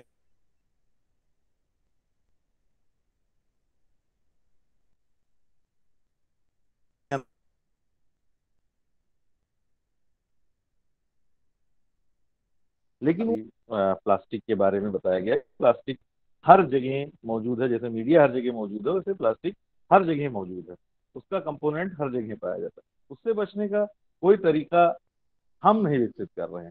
सरकार तमाम नीति ला रही है, अभी आपने देखा होगा 1 माइक्रोन से कम प्लास्टिक को बैन करने के लिए तमाम अभियान चलाए गए, सरकार ने जगह जगह छापेमारी की, लेकिन बदस्तूर बाजार में 1 माइक्रोन से कम के प्लास्टिक बिक रहे हैं, चल रहे हैं, प्रचलन में है, और कोई उससे ये नहीं कह रहा है कि नहीं साहब हमको इसका इस्तेमाल नहीं करना है या हम इसको नहीं करेंगे, मिनिमाइज नहीं कर रहा, क्योंकि वो सुविधा है। लोग खाली हाथ जाते हैं, थैला लेके जा रहे हैं, बहुत कम है, उनका प्रतिशत काफी कम है बाजार में कि जो कपड़े का थैला लेके जाएं या कोई ऐसी चीज लेके जाएं जो डिग्रेडेबल है, वो नहीं लेके जाते हैं। 1 माइक्रोन से कम की थैली चल रही है, वो एक सिस्टम लैकून से, उस पर चर्चा करने के लिए फिर कभी जब होगा, वक्त चूंकि कम है तो उस पर हम बात करेंगे। तो एक तो मुद्दा ये है सबसे बड़ा कि शहरी प्रदूषण का। ग्रामीण प्रदूषण क्या है कि जैसे ग्रामीण प्रदूषण में कि विकास की तरफ ज्यादा ध्यान दिया जा रहा है आजकल, कि ग्रामीण विकास हो, खास करके जैसे आवास की समस्या है ग्रामीण क्षेत्रों में। तो वहां पे जो आवास निर्माण हो रहे हैं, जो आवास में मटेरियल्स लग रहे हैं, उनका भी पर्यावरणीय कुछ कारक है जो नुकसानदायक है। लेकिन हम लोगों को विकास करना है भाई। एक स्कूल है, थॉट्स है स्कूल की, कि साहब आपने विकसित अपने आप को कर लिया शहर ने, और जो गांव आ रहा है, तो अगर गांव वालों को समझाए कि नहीं साहब आप सस्टेनेबल डेवलपमेंट्स की तरफ बढ़िए, तो कहेंगे वाह साहब आपने तो खुद को विकास कर लिया, और हमारी जब बारी आई तो अब हमसे कह रहे हो सस्टेनेबल डेवलपमेंट्स के लिए करें। तो ये एक इस जो जिसे कह लिया जाए कि ये दो भाव है, जो डायकोटोमी है, इसको किसी तरीके से पाटा जाना है। इसमें मीडिया का बहुत महत्वपूर्ण रोल है। मीडिया का रोल ऐसे नहीं है कि मीडिया उसको अखबार में छाप दे, टीवी पे चला दे। जो मीडिया प्रोफेशनल्स हैं उनको चाहिए कि वो बहुत ही माइक्रो लेवल पर इन्वॉल्व हो, बहुत ही सूक्ष्म लेवल पर इन्वॉल्व हो। अब मीडिया में स्पेस पर्यावरण का मुद्दा क्यों नहीं पा रहा है, इसका भी एक कारण है, क्योंकि ये एक बहुत ही साइंटिफिक मैनर रखता है। मैं आपको बताऊं कि अब दूसरा मुद्दा जो पर्यावरण से, जिस दूसरे मुद्दे पे मैं आना चाह रहा था, कि मैंने बताया कि ग्रामीण क्षेत्र में जो जंगल के इलाके हैं वहां का जो मुद्दा है, जैसे वन्य जीव संघर्ष, वहां पे कोई आदमी या कोई जो मीडिया प्रोफेशनल्स है उसने कभी भी अप्रोच नहीं अपनाया कि जंगल की जो ये समस्याएं हैं वो कैसे हैं। उसका अप्रोच ये होता है कि हाँ साहब ये जंगली जीव हैं, नरभक्षी हैं, इन्होंने अटैक कर दिया लोगों पे। जो भी निकलता है अखबार में, वो अप्रोच आदमियों के और समुदाय को लेके होता है, ना कि जंगल को की कम होते हुई व्यवस्था को लेके होता है। ये एक बहुत बड़ा मतलब मुद्दा है, और लोगों के अंदर समझ ना होने के कारण। आपको बता दें, कई ऐसे मुद्दे हैं, कई बार ऐसी घटनाएं हुई हैं कि जहां सिंपल तरीके से तेंदुए ने सिर्फ जंगल की व्यवस्था यानी कि भौगोलिक स्थिति के खराब होने की वजह से गांव में प्रवेश कर दिया, और लोगों ने डर के मारे उसको मार दिया। कई जगहों पे हम लोगों ने जागरूकता कार्यक्रम जो चलाए, वहां पे ऐसा हुआ कि नरभक्षी बाघ हुए, लेकिन लोगों ने वहां पे उस पर हमले नहीं किए। तो वहां पर्यावरण संतुलन की समस्या लोगों के अंदर पैदा होने लगी। उस समस्याओं से वो लोग जानने लगे कि क्या चीज है। बाढ़, मानव वन्यजीव संघर्ष, ये सब बहुत ही बेसिक मुद्दे हैं, लेकिन इसके प्रति लोग संवेदनशील नहीं। कारण है कि मीडिया उनको संवेदनशील नहीं बनने दे रहा है, खास करके पर्यावरणीय मुद्दे पर। बिल्कुल साफ है, इसमें कोई ये नहीं कि इफ बट लगा हो। हमारे जो मीडिया टूल्स हैं वो इतने अच्छे नहीं है, कंटेंट की कमी की वजह से, कि उसको जो है पर्यावरण के प्रति संवेदनशील बनाया जाए। अच्छा, इसका एक कारण ये भी है कि जैसे कि अभी बताया गया कि एक कारपोरेट सेक्टर है जो विकास की बात तो करता है, और साथ साथ में वो उपभोक्तावादी संस्कृति को जन्म देता है। इसलिए मीडिया इसलिए जो है उपभोक्तावादी संस्कृति को जन्म देता है, इसलिए पर्यावरणीय मुद्दे ग्रामीण क्षेत्रों में बहुत ही ज्यादा प्रभावी नहीं हो सकते। हाँ, ये बात जरूर है कि अगर इनको अभी से संवेदनशील बनाया जाए ग्रामीण आबादी को, तो किया जा सकता है। नमामि गंगे के जो अजीज साहब ने बताया, तो हम लोगों ने इस पे काम किया था सेंटर फॉर एनवायरमेंटल एजुकेशन के साथ जुड़ के, जो गंगा के आसपास और उसकी नदियां हैं, इन पे डल्फिन कंजर्वेशन में जो काम हुआ था, इसमें हम लोगों ने एक अप्रोच अपनाया था जो काफी सफल रहा। क्या किया गया था कि जो उसके आसपास स्कूल्स थे, उसमें क्लब्स बनाया गया था, और बच्चों को जिम्मेदारी दी गई थी। जब तक उनको जिम्मेदारी नहीं दी गई, तो उन लोगों के अंदर ये समझ पैदा हुई। कुछ ऐसे बच्चे रहे कि संवेदनशीलता का परिचय दिया, और नदियों के किनारे होने वाले कोई भी एंटी जैसे कह एनवायरमेंटल एक्टिविटी के बारे में हम लोगों को इन्फॉर्म किया, और हम लोगों ने इन्फोर्समेंट एजेंसी करके उस मामले को शॉर्ट आउट कराया। तो ये जो आपका मुद्दा है कि पर्यावरण प्रदूषण पड़ेगा महंगा, तो जाहिर सी बात है कि आज की डेट में कोरोना महामारी को देखते हुए महंगा पड़ चुका है। अब इससे कैसे बचा जाए, इस पे सवाल ज्यादा जरूरी है, इस पे बात करना ज्यादा जरूरी है, इससे बचा कैसे जाए। हाँ, ये एक सामाजिक चेतना का विषय है, तो एक दिन में तो होगा नहीं कि हमने इलेक्ट्रॉनिक चीज तो है नहीं, डिवाइस नहीं कि बटन दबाया और स्टार्ट हो गया। हमें धीरे धीरे ऐसे अप्रोच अपनाने पड़ेंगे, धीरे धीरे ऐसा काम करना पड़ेगा कि उससे हम जो ये स्थिति बन गई है, यानी कि साल 2021 की स्थिति बन गई है, ये 2 4 10 सालों में इसको कम कर सकें, 2010 की स्थिति में ला सकें। ये यूएन भी कहती है कि हम बिल्कुल उसको मिनिमाइज तो नहीं कर सकते हैं ना, लेकिन उसकी स्थिति को कम कर सकते हैं, पर्यावरण प्रदूषण की स्थिति को कम कर सकते हैं। जैसे अभी महासागरीय प्रदूषण सबसे बड़ा प्रदूषण उभर के आया है, क्योंकि जो ये वन टाइम यूज ऑपरेटर्स आए हैं, इन लोगों को सीधे तौर पे ये सब सारी चीजों को नदियों में फेंका गया। नदियों से ये क्या हुआ, समुद्र में चले गए। अब समुद्र की जाहिर सी बात है कि एक इकोसिस्टम है जो बहुत ही व्यवस्थित है, और बहुत ही ज्यादा मतलब सेंसिटिव वो भी है। अब उसका उसको नुकसान हो रहा है, तो इस तरीके की बातें आ रही हैं कि इनसे कैसे निपटा जाए। इनके लिए तमाम ऐसी संस्थाएं हैं जो तटीय क्षेत्रों में काम कर रही है, और वहां से टाइड टर्नर्स को कम कर रही है, ताकि मतलब मिनिमम फुटप्रिंट छोड़ा जा सके। इसके अलावा जो पर्यावरण मतलब जल के लिए, वायु के लिए, भूमि के लिए बता दिया कि वेटलैंड इंक्रोचमेंट सही है। और शहरी क्षेत्रों में तमाम सब बातें, शहरी क्षेत्र में और ग्रामीण क्षेत्र में एक अंतर है कि शहरी क्षेत्र के लोग जागरूक तो हैं, लेकिन वो अपनी सुविधाओं को बेहतर तरीके से देखते हैं। ग्रामीण क्षेत्र के लोग हैं कि अभी उतने जागरूक नहीं है, लेकिन हाँ, उनको जागरूक करने चाहिए। तो वहाँ एक कॉन्फ्लिक्ट की सिचुएशन आती है, खास करके वो इलाके जो जंगल से सटे हुए हैं, वो भी अपने आप को विकसित करना चाहते हैं। वो भी चाहते हैं कि भाई मेरा मोबाइल से लोगों के साथ संपर्क बना रहे, मैं भी पक्के मकान में रहूं, मेरे भी जो लाइफ स्टाइल है वो बदले जाए। लेकिन वहां पे सब करने से तमाम दिक्कतें, व्यवहारिक दिक्कतें आती है, जैसे मैंने भी बताया कि जंगली जानवरों का आना। अच्छा, एग्रीकल्चर से रिलेटेड एक चीज आती है वहां पे ग्रामीण क्षेत्रों में, कि जैसे बहुत से लोग कैश क्रॉप बोते हैं।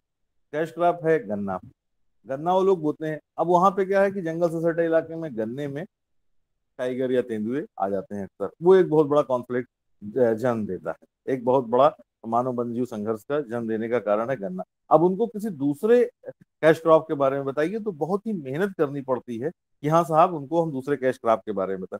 तो ये बिहेवियर चेंज जो है, ये कम्युनिकेशन मीडिया के लोग स्टेब्लिश कर सकते हैं। इसके लिए बहुत जरूरत है कि वो प्रोफेशनल्स इस तरीके से डेवलप हों कि वो ग्रामीण क्षेत्रों में ये काम कर सके। अच्छा, इसके बाद एक जो सबसे बड़ा इंटरनेशनल लेवल का मुद्दा है कि न्यूक्लियर पॉल्यूशन।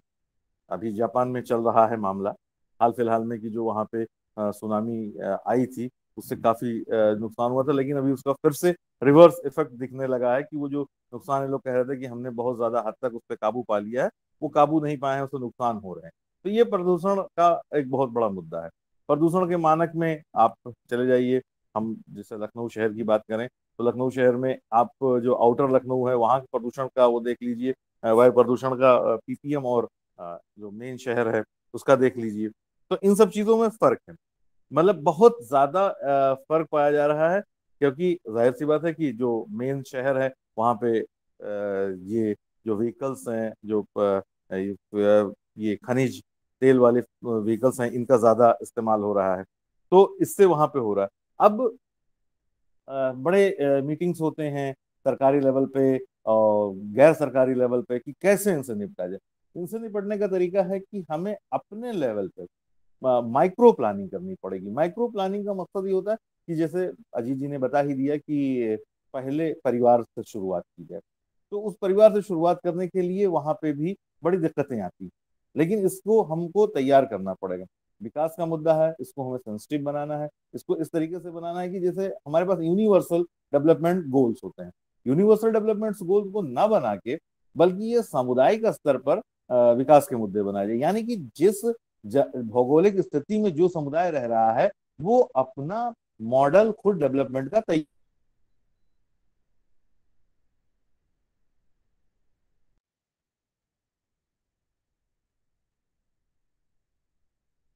रामपुर का इलाका है, गोरखपुर का इलाका है, महाराजगंज का इलाका है, ये मात्रा हो जाती है। तो उसको हम कैसे मैनेज करें, कौन से ऐसी क्रॉप का हम कल्टीवेशन करें कि जिसकी वजह से कम बाढ़ का वो बाढ़ की के अवसर बने और ज्यादा से ज्यादा हम क्रॉप ईल्ड कर सकें। ऐसे तमाम जलीय पौधे हैं जिनके बारे में खेती की जा सकती है, जो पर्यावरण अनुकूलन की खेती है। आपको एक बता दें, चूंकि लाइवलीहुड पे मेरा काम रहा है और लाइवलीहुड पे हमने काम किया है, आपको बता दें कि पुराने जमाने में हम लोगों के बचपन की बात है कि हम लोगों के खेत में पटसन जो पेटुआ बोया जाता था, एक देहाती मतलब वर्ड है, पेटुआ बोया जाता जिससे रस्सी बनी जाती थी, जो सस्टेनेबल डेवलपमेंट के लिए एक बहुत ही अच्छा पदार्थ। लेकिन धीरे धीरे क्या हुआ कि इसका ह्रास हो गया, ये कहीं नहीं बोया जा रहा है, क्योंकि पेटुए को बोने का और उसके बाद उसको ईल्ड करने का एक सिस्टम होता था जो तालाब की जरूरत होती थी। गांव पे तालाब पोखर विकास के नाम पे पाट लिए गए हैं और वो पटसन की खेती धीरे धीरे प्रभावित हो गई। पटसन की खेती करके उससे पैसा कमाया जा सकता है। दूसरी चीज, एक पौधा है जिसे वच बोला जाता है, उससे चटाई के तो चटाई भी बन सकती है, उसके जड़ से राइजोम से उससे काफी तेलीय चीजें निकलती हैं।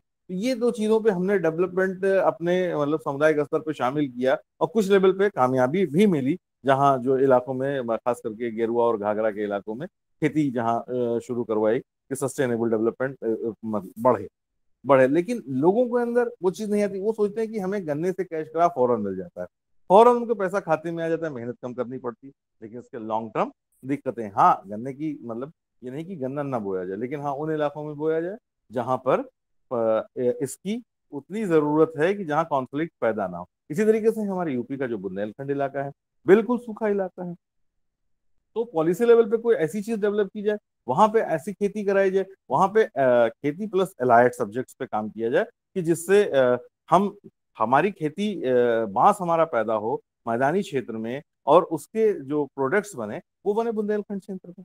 तो वो लोकल लेवल पे ही माइक्रो प्लानिंग करके पॉल्यूशन से निपटने का एक तरीका हो सकता है। इसका जो तरीका हो सकता है सबसे मतलब मेरे हिसाब से कि जो फीजेबल है, सबसे आसानी से हो सकता है, उसके लिए सामुदायिक स्तर की भागीदारी जरूरी है, हर स्तर पे कम्युनिटी लेवल पे। और दुर्भाग्य है कि हमारे यहाँ कम्युनिटी लेवल के कागजों में तो बनता है कि कम्युनिटी लेवल पार्टिसिपेशन जरूरी है, जॉइंट फॉरेस्ट मैनेजमेंट भी कहता है, प्लस आपका जायका जो प्रोजेक्ट हुआ वो कहता है, आपके जो अभी हमारे यहाँ गंगा बचाओ आंदोलन में काफी सामुदायिक स्तर पे बात की गई, लेकिन वो उतना ज्यादा सामुदायिक स्तर पे विकास नहीं हो पा रहा है, ना इन्वॉल्वमेंट नहीं हो रहा है, सॉरी विकास नहीं, उनका इन्वॉल्वमेंट नहीं किया जा रहा। क्यों?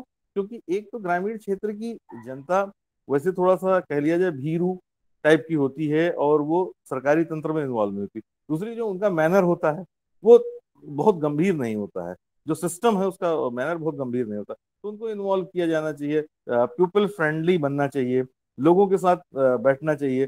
जैसे अभी जो साल 2005 में वन प्रबंधन को लेकर एक बहुत बड़ा एक्ट पास हुआ था, लेकिन अभी उसका इम्प्लीमेंटेशन ठीक तरीके से नहीं हो पाया। सरकार बार बार कह रही है, ऊपर के स्तर से जा रहा है, लेकिन लोकल लेवल पे कागजें इधर से उधर फंसे पड़े हुए हैं। जिससे चारागाह, जो चारागाह की डिमांड है कि फॉरेस्ट के आसपास चारागाह दिया जाए, और जो इंडिजीनियस क्रॉप, जो इंडिजीनियस जंगल बढ़ाए जाए, जैसे कहा जाए कि देसी टिम्बर बढ़ाया जाए, उस पर भी काम नहीं हो रहा है। तो ये सारे काम के लिए बार बार सरकार दबाव बना रही है, लेकिन लोकल लेवल पे लोकल लेवल जो एडमिनिस्ट्रेशन है या सिस्टम है वो बहुत ज्यादा इन्वॉल्व नहीं हो रहा है। तो ये सारी चीजें कहीं ना कहीं इन सारी चीजों की जिम्मेदारी मीडिया के ऊपर है कि मीडिया कैसे किए इन सब चीजों को कैटर करे। इसके लिए जरूरत है कि हमें कैपेसिटी डेवलपमेंट के लिए, एक मैंने तो बताया कि एक तो पहला अपने लेवल पे माइक्रो प्लान बनाया जाए, और माइक्रो प्लान में सब प्लान ही होना चाहिए कि जो मीडिया प्रोफेशनल्स हैं, या जैसे मीडिया प्रोफेशनल्स के डेवलपमेंट के लिए, कैपेसिटी डेवलपमेंट के लिए काम किया जा कर रही संस्थाएं हैं, वो माइक्रो लेवल पे वो उनकी कैपेसिटी डेवलप करें, ताकि उनके अंदर भी प्रामाणिक समझ हो, इन्वायरमेंटल की समझ हो, और वो इन्वायरमेंटल के अप्रोच से बात करें, ना कि वो ऐसी बात करें कि लोकल पॉलिटिशियन से प्रभावित होकर बात कर लें, या उनको जो थोड़ी बहुत समझ हो उससे प्रभावित होकर बात करें। मैं समझ रहा हूँ कि इन सारी बातों के साथ और भी बहुत से मुद्दे हैं पर्यावरण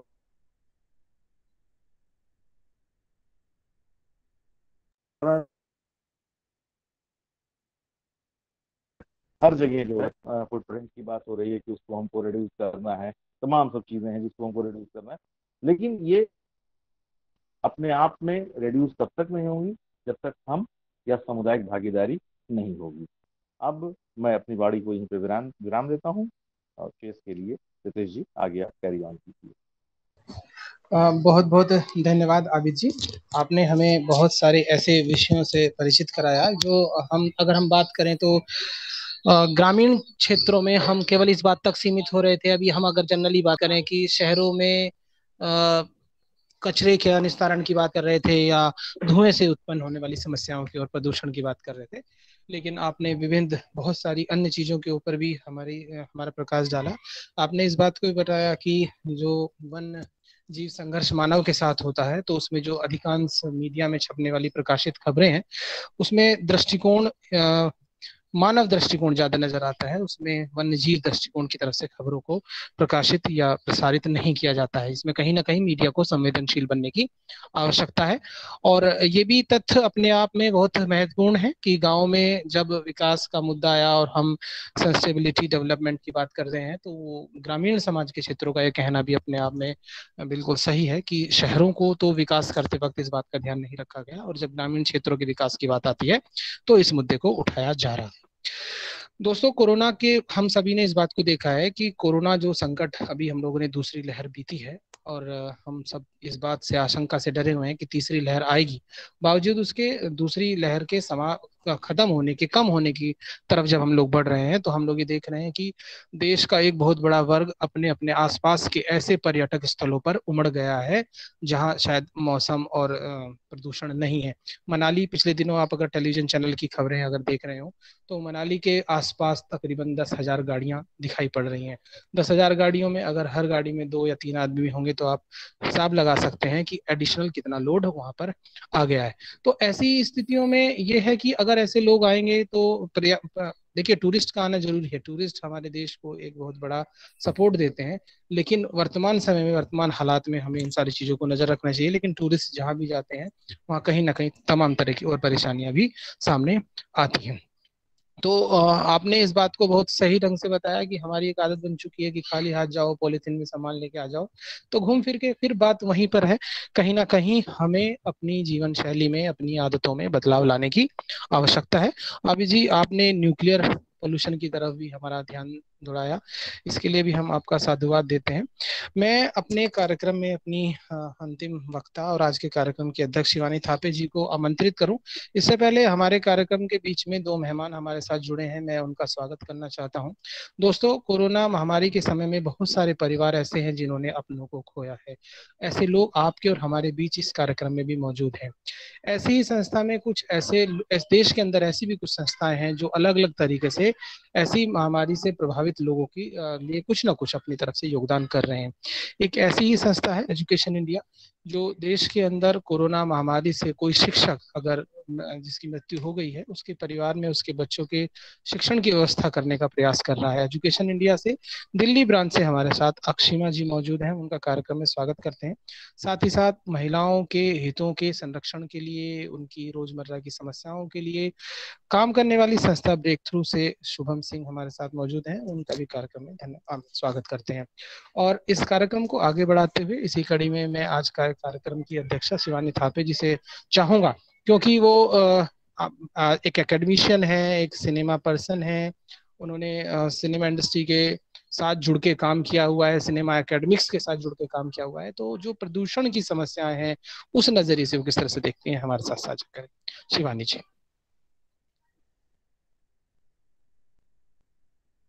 शिवानी जी आपकी आवाज नहीं आ जी जी। So first of all, I would like to thank everyone. Thank you so much, sir, for bringing me or giving us this opportunity to interact with all of the present dignitaries and the members who have joined the session. This is a great opportunity क्योंकि हम लोगों ने ये topic choose किया, इसके ऊपर विचार करना और उसके बाद इंटरैक्शन। और मैं देख रही हूँ कि जिस तरह से अजीत जी यहाँ साथ के साथ में मैसेजेस पे रिस्पॉन्स भी कर रहे हैं। So being so active, this is one of the great opportunity that I got. And जिस तरह से मीडिया की रोल की बात की जा रही है और पोल्यूशन की बात की जा रही है, तो सबसे पहला जो मतलब I would want to state this one thing कि pollution, environmental pollution is a problem that no nation, no continent, no hemisphere, no race, no system can handle this alone. This is true और हमें ये accept करना चाहिए। हम लोग सरकार की जिम्मेदारी बना दें या किसी भी एक ऑर्गेनाइजेशन की जिम्मेदारी बना दें कि अच्छा वो एनवायरमेंट पॉल्यूशन देख रहे हैं, वो उनका ध्यान नदियों की तरफ नहीं जा रहा है, गवर्नमेंट ये नहीं कर रही है। गवर्नमेंट एक्चुअली जो शुरुआत है वो खुद के घर से होनी बहुत जरूरी है। हम अगर देखें जिस तरह हम लोग सब मतलब बचपन से बढ़े आ रहे हैं, पढ़ते आ रहे हैं, यहाँ बार बार जिक्र हो रहा है कि घरों से शुरुआत करें। गीला सूखा कूड़ा के लिए गवर्नमेंट भी बार बार निर्देश दे रही है। आप सोचेंगे अगर नवरात्रि या गणपति विसर्जन हम मुंबई में देखते थे, सबसे पहली शुरुआत तो यही है कि कितना भी कोशिश की जा रही है एडवर्टीजमेंट की, हमारे घरों से शुरुआत नहीं हो रही है। कूड़ा पार्टीशन करना एक बहुत छोटा सा चीज है जो शुरुआत नहीं हो रही है। मीडिया ऑर्गेनाइजेशंस, मीडिया के जितने भी मीडिया है, वहां बार बार दोहराया जाता है कि आप अपने घर से शुरुआत करें, you start from your homes, पर वही नहीं हो रहा है। तो अगर हम ये कहें मीडिया को और जागरूक करने की जरूरत है लोगों, तो I think it's already been said and done since 70s। अगर हम रिसर्च पढ़ के देखें पोल्यूशन पे कब से काम हो रहा है, और अलग अलग सोशल ऑर्गेनाइजेशंस, प्राइवेट एनजीओ सब आ रहे हैं जो इसमें अपने रोल प्ले करने की कोशिश कर रहे हैं। पर somewhere the quality of our atmosphere can be nothing else but the by product of the behaviour of the nations and the people of those nations. So the protection and the preservation and enhancement of an environment or the present and the future generation is the responsibility of all of us together and must start from our own self and our from very own homes, जो हम नहीं कर रहे हैं। So as a part of the media organizations, as an academician associated with the institution, associated with the industry, I have seen somewhere कि वो लोग अपनी तरफ से शुरुआत नहीं कर पाते। जब क्रिटिसाइज करने की बात होती है ना, तो हम हमेशा पढ़ाते हुए भी बच्चों को कहते हैं कि आप देखो किसी फिल्म को, किसी वीडियो को क्रिटिक्स की तरह से देखो। तो क्रिटिसाइज करने जब चलते हैं तो हम शुरू हो जाते हैं, लेकिन जब अपने आप को कोई क्रिटिसाइज करे ना कि हमने अपने घर से शुरुआत नहीं करी है, नदियों में विसर्जन हो रहा है, पूजा का कूड़ा नदियों में जा रहा है, जो आज यहाँ मैं नोएडा में जो मैं हालात देख रही हूँ या दिल्ली में जो मैं हालात देख रही हूँ, मुझे कई बार सोच के, मैं, ये मेरा पर्सनल एक्सपीरियंस है कि मैं डर जाती हूँ कि क्या गंगा की भी यही हालत होने वाली है आने वाले समय में। लोग कूड़ा फेंकने से बाज नहीं आते हैं, नदियों में कपड़े धोए जा रहे हैं, आप जगह जगह आप देखिए पॉलिथीन फेंके जा रहे हैं। आप एयर पोल्यूशन की अगर बात करें तो आपने कहा कि आज ना बहुत कॉमन सी चीज है कि हम गाय को खाना खिलाने जाते हैं, रोटी खिलाने गए और आपने वहीं के वहीं पूरी पॉलिथीन वहीं रख दिया। वो गाय, रोटी तो आप पुण्य तो कमा रहे हैं, उस रोटी के साथ में वो जो पन्नी और पॉलिथीन बैग निकल गई उसका क्या, उस पर कोई ध्यान नहीं है। So somewhere I think this is not a problem of the government, this is not the problem of the one nation. I think the problem is in the mindset of the human being. They are not understanding the importance, चाहे वो air pollution हो, चाहे वो water pollution हो, कोई भी पर्यावरण के से लेके अगर कोई जुड़ा मुद्दा है तो शुरुआत कहीं ना कहीं देखें। अगर आप प्रकृति से दूर जा रहे हैं तो प्रकृति को जो आप नुकसान पहुंचा रहे हैं वो इंटर्न आपको नुकसान देगी। अभी पेंडेमिक हाल में हुआ तो सोशल मीडिया पे इतने सारी जगह पे मीम्स देखने को मिले, काश पेड़ लगा देते तो आज ऑक्सीजन की कमी ना महसूस होती। हालांकि वो इतना कनेक्टेड नहीं है उस चीज से जिसमें लोगों ने कहा कि भाई आप एक पेड़ लगाओगे तो आपको उससे ऑक्सीजन नहीं मिलेगी, लेकिन अगर आप पेड़ लगाओ तो ग्लोबल वार्मिंग जैसी समस्याओं से छुटकारा मिलेगा। अब यहाँ बहुत अजीब सा है क्योंकि हम पहाड़ी क्षेत्र से हम लोग आते हैं और हम वहाँ देखते हैं ठंड बहुत पड़ती है, कोहरा है, हर समय अपने अपने टाइम पे सब चीजें। अब आज की डेट में टेम्परेचर या global warming, climate effect, weather effect, गर्मी के मारे रोना हम शुरू कर देते हैं। यहाँ फॉग आती है, गर्मी नहीं लगती, मतलब ठंड का एहसास नहीं है। आप समझे कि इम्पैक्ट किस हद तक हो रहा है। क्लाउड बर्स्ट हो रहे हैं, ग्लेशियर्स का आपको हाल दिख ही रहा है, लैंडस्लाइड्स आपको दिख ही रहे हैं, बारिश का कोई कंट्रोल नहीं है।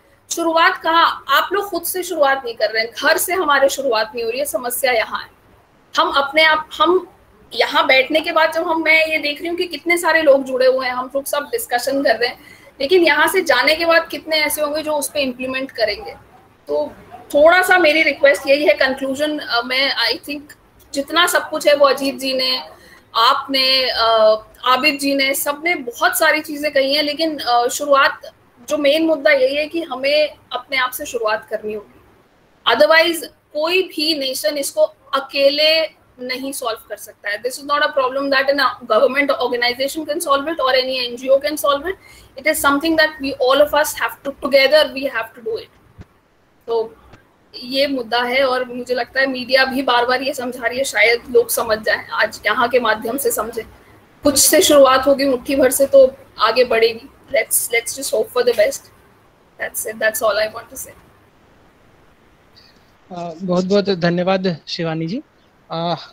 एक और बात महत्वपूर्ण, तीनों वक्ताओं के बीच में जो बात महत्वपूर्ण निकल के आई है वो यही है कि कहीं ना कहीं मीडिया को संवेदनशील बनने की आवश्यकता है। बहुत सारे मीडिया के छात्र हमारे साथ यहाँ मौजूद हैं जो आज मीडिया स्टूडेंट हैं और जो कल एक्टिव मीडिया में काम कर रहे होंगे, या बहुत सारे ऐसे छात्र भी हैं जो लगातार कहीं ना कहीं अभिव्यक्ति के आज ऐसे तमाम मंच हमारे पास मौजूद हैं जहाँ कुछ ना कुछ लिख रहे होंगे, कोई वीडियो बना रहे होंगे, कोई ऑडियो बना रहे होंगे।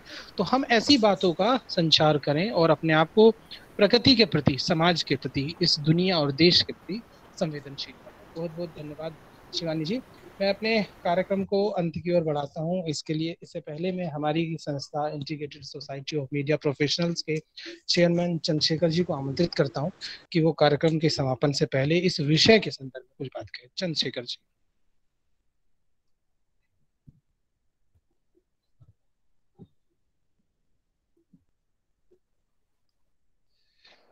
शायद चंद्रशेखर जी तक। जी जी जी जी। रितेश जी सर। रितेश जी, मैं इस स्थिति में नहीं हूँ, मैं क्षमा प्रार्थी हूँ, मैं आज संबोधन नहीं कर पाऊंगा। आप हमारी तरफ से दिशा प्रवर्तन कर दीजिए, या तो प्रोफेसर, आदरणीय प्रोफेसर अशोक कुमार पोद्दार जी हैं, उनसे आप रिक्वेस्ट करें, अगर वो कुछ दो शब्द बोलना चाहें तो उनसे आप कहें। जी, आज तो मैं प्रोफेसर पोद्दार जी से चाहूंगा कि वो 2 शब्द इस बारे में कहें। पोद्दार जी।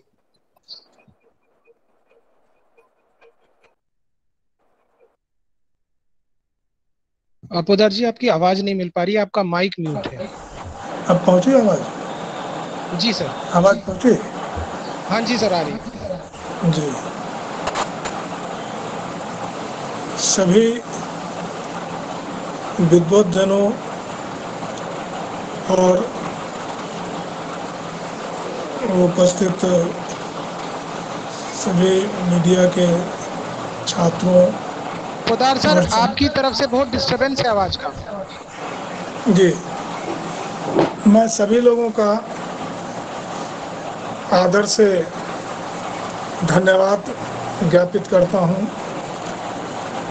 वो इस महत्वपूर्ण विषय पर जिस तरह से सारी बातों को सामने रखे, वह निश्चित रूप से बहुत उपयोगी है और उसी तरीके से लोगों को भी जुड़ना होगा, जैसा कि अभी बताया गया है। घर से लेकर के एक घर से लेकर जुड़ना चाहिए पर्यावरण की सुरक्षा के लिए और प्रदूषण से बचने के लिए। मैं केवल एक बात कहना चाह रहा था कि पर्यावरण की सुरक्षा का सबसे बड़ा उपाय लोगों के बीच पुराने तरीके के पेड़ पौधों को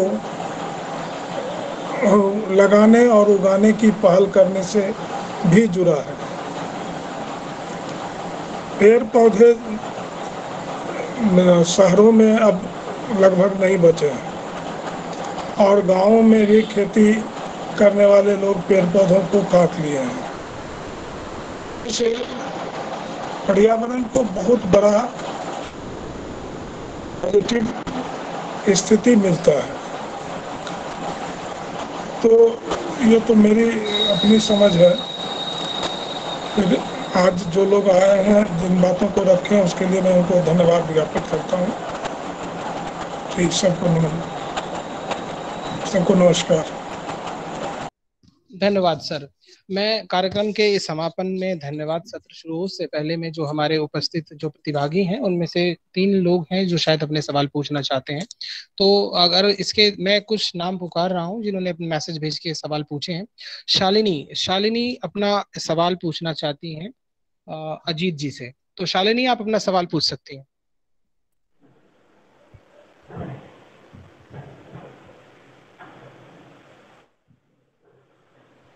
शालिनी जी, अगर आपको शालिनी जी ने जी जी। धन्यवाद सर। मैंने एक्चुअली आंसर मिल गया था, अजीत सर ने आंसर दे दिया। मैं लखनऊ में ही हूँ, तो वही मैं पूछना चाह रही थी कि कचरा निस्तारण बॉक्स के बारे में जो उन्होंने बताया था वो कहाँ मिल सकता है।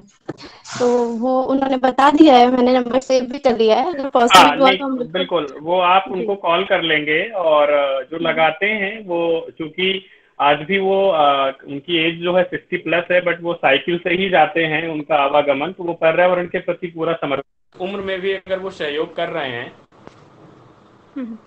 तो जी। इसके इतर दिवाकर जी हैं जो सवाल पूछना चाहते हैं आबिद रजा साहब से। दिवाकर जी, अगर मेरी बात सुन रहे हैं तो आप अपना सवाल पूछ सकते हैं।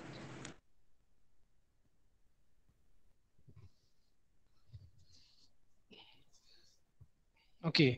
तीसरे सवाल ये प्रफुल्ल की तरफ से आया है जो शिवानी थापे जी से कुछ सवाल पूछना चाहते हैं।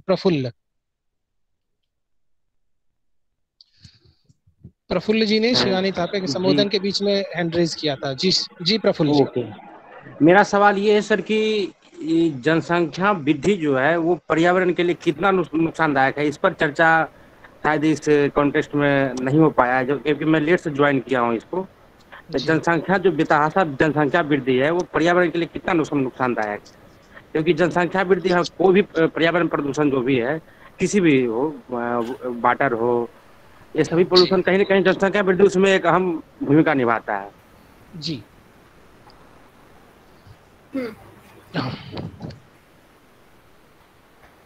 जी शिवानी जी शायद जी।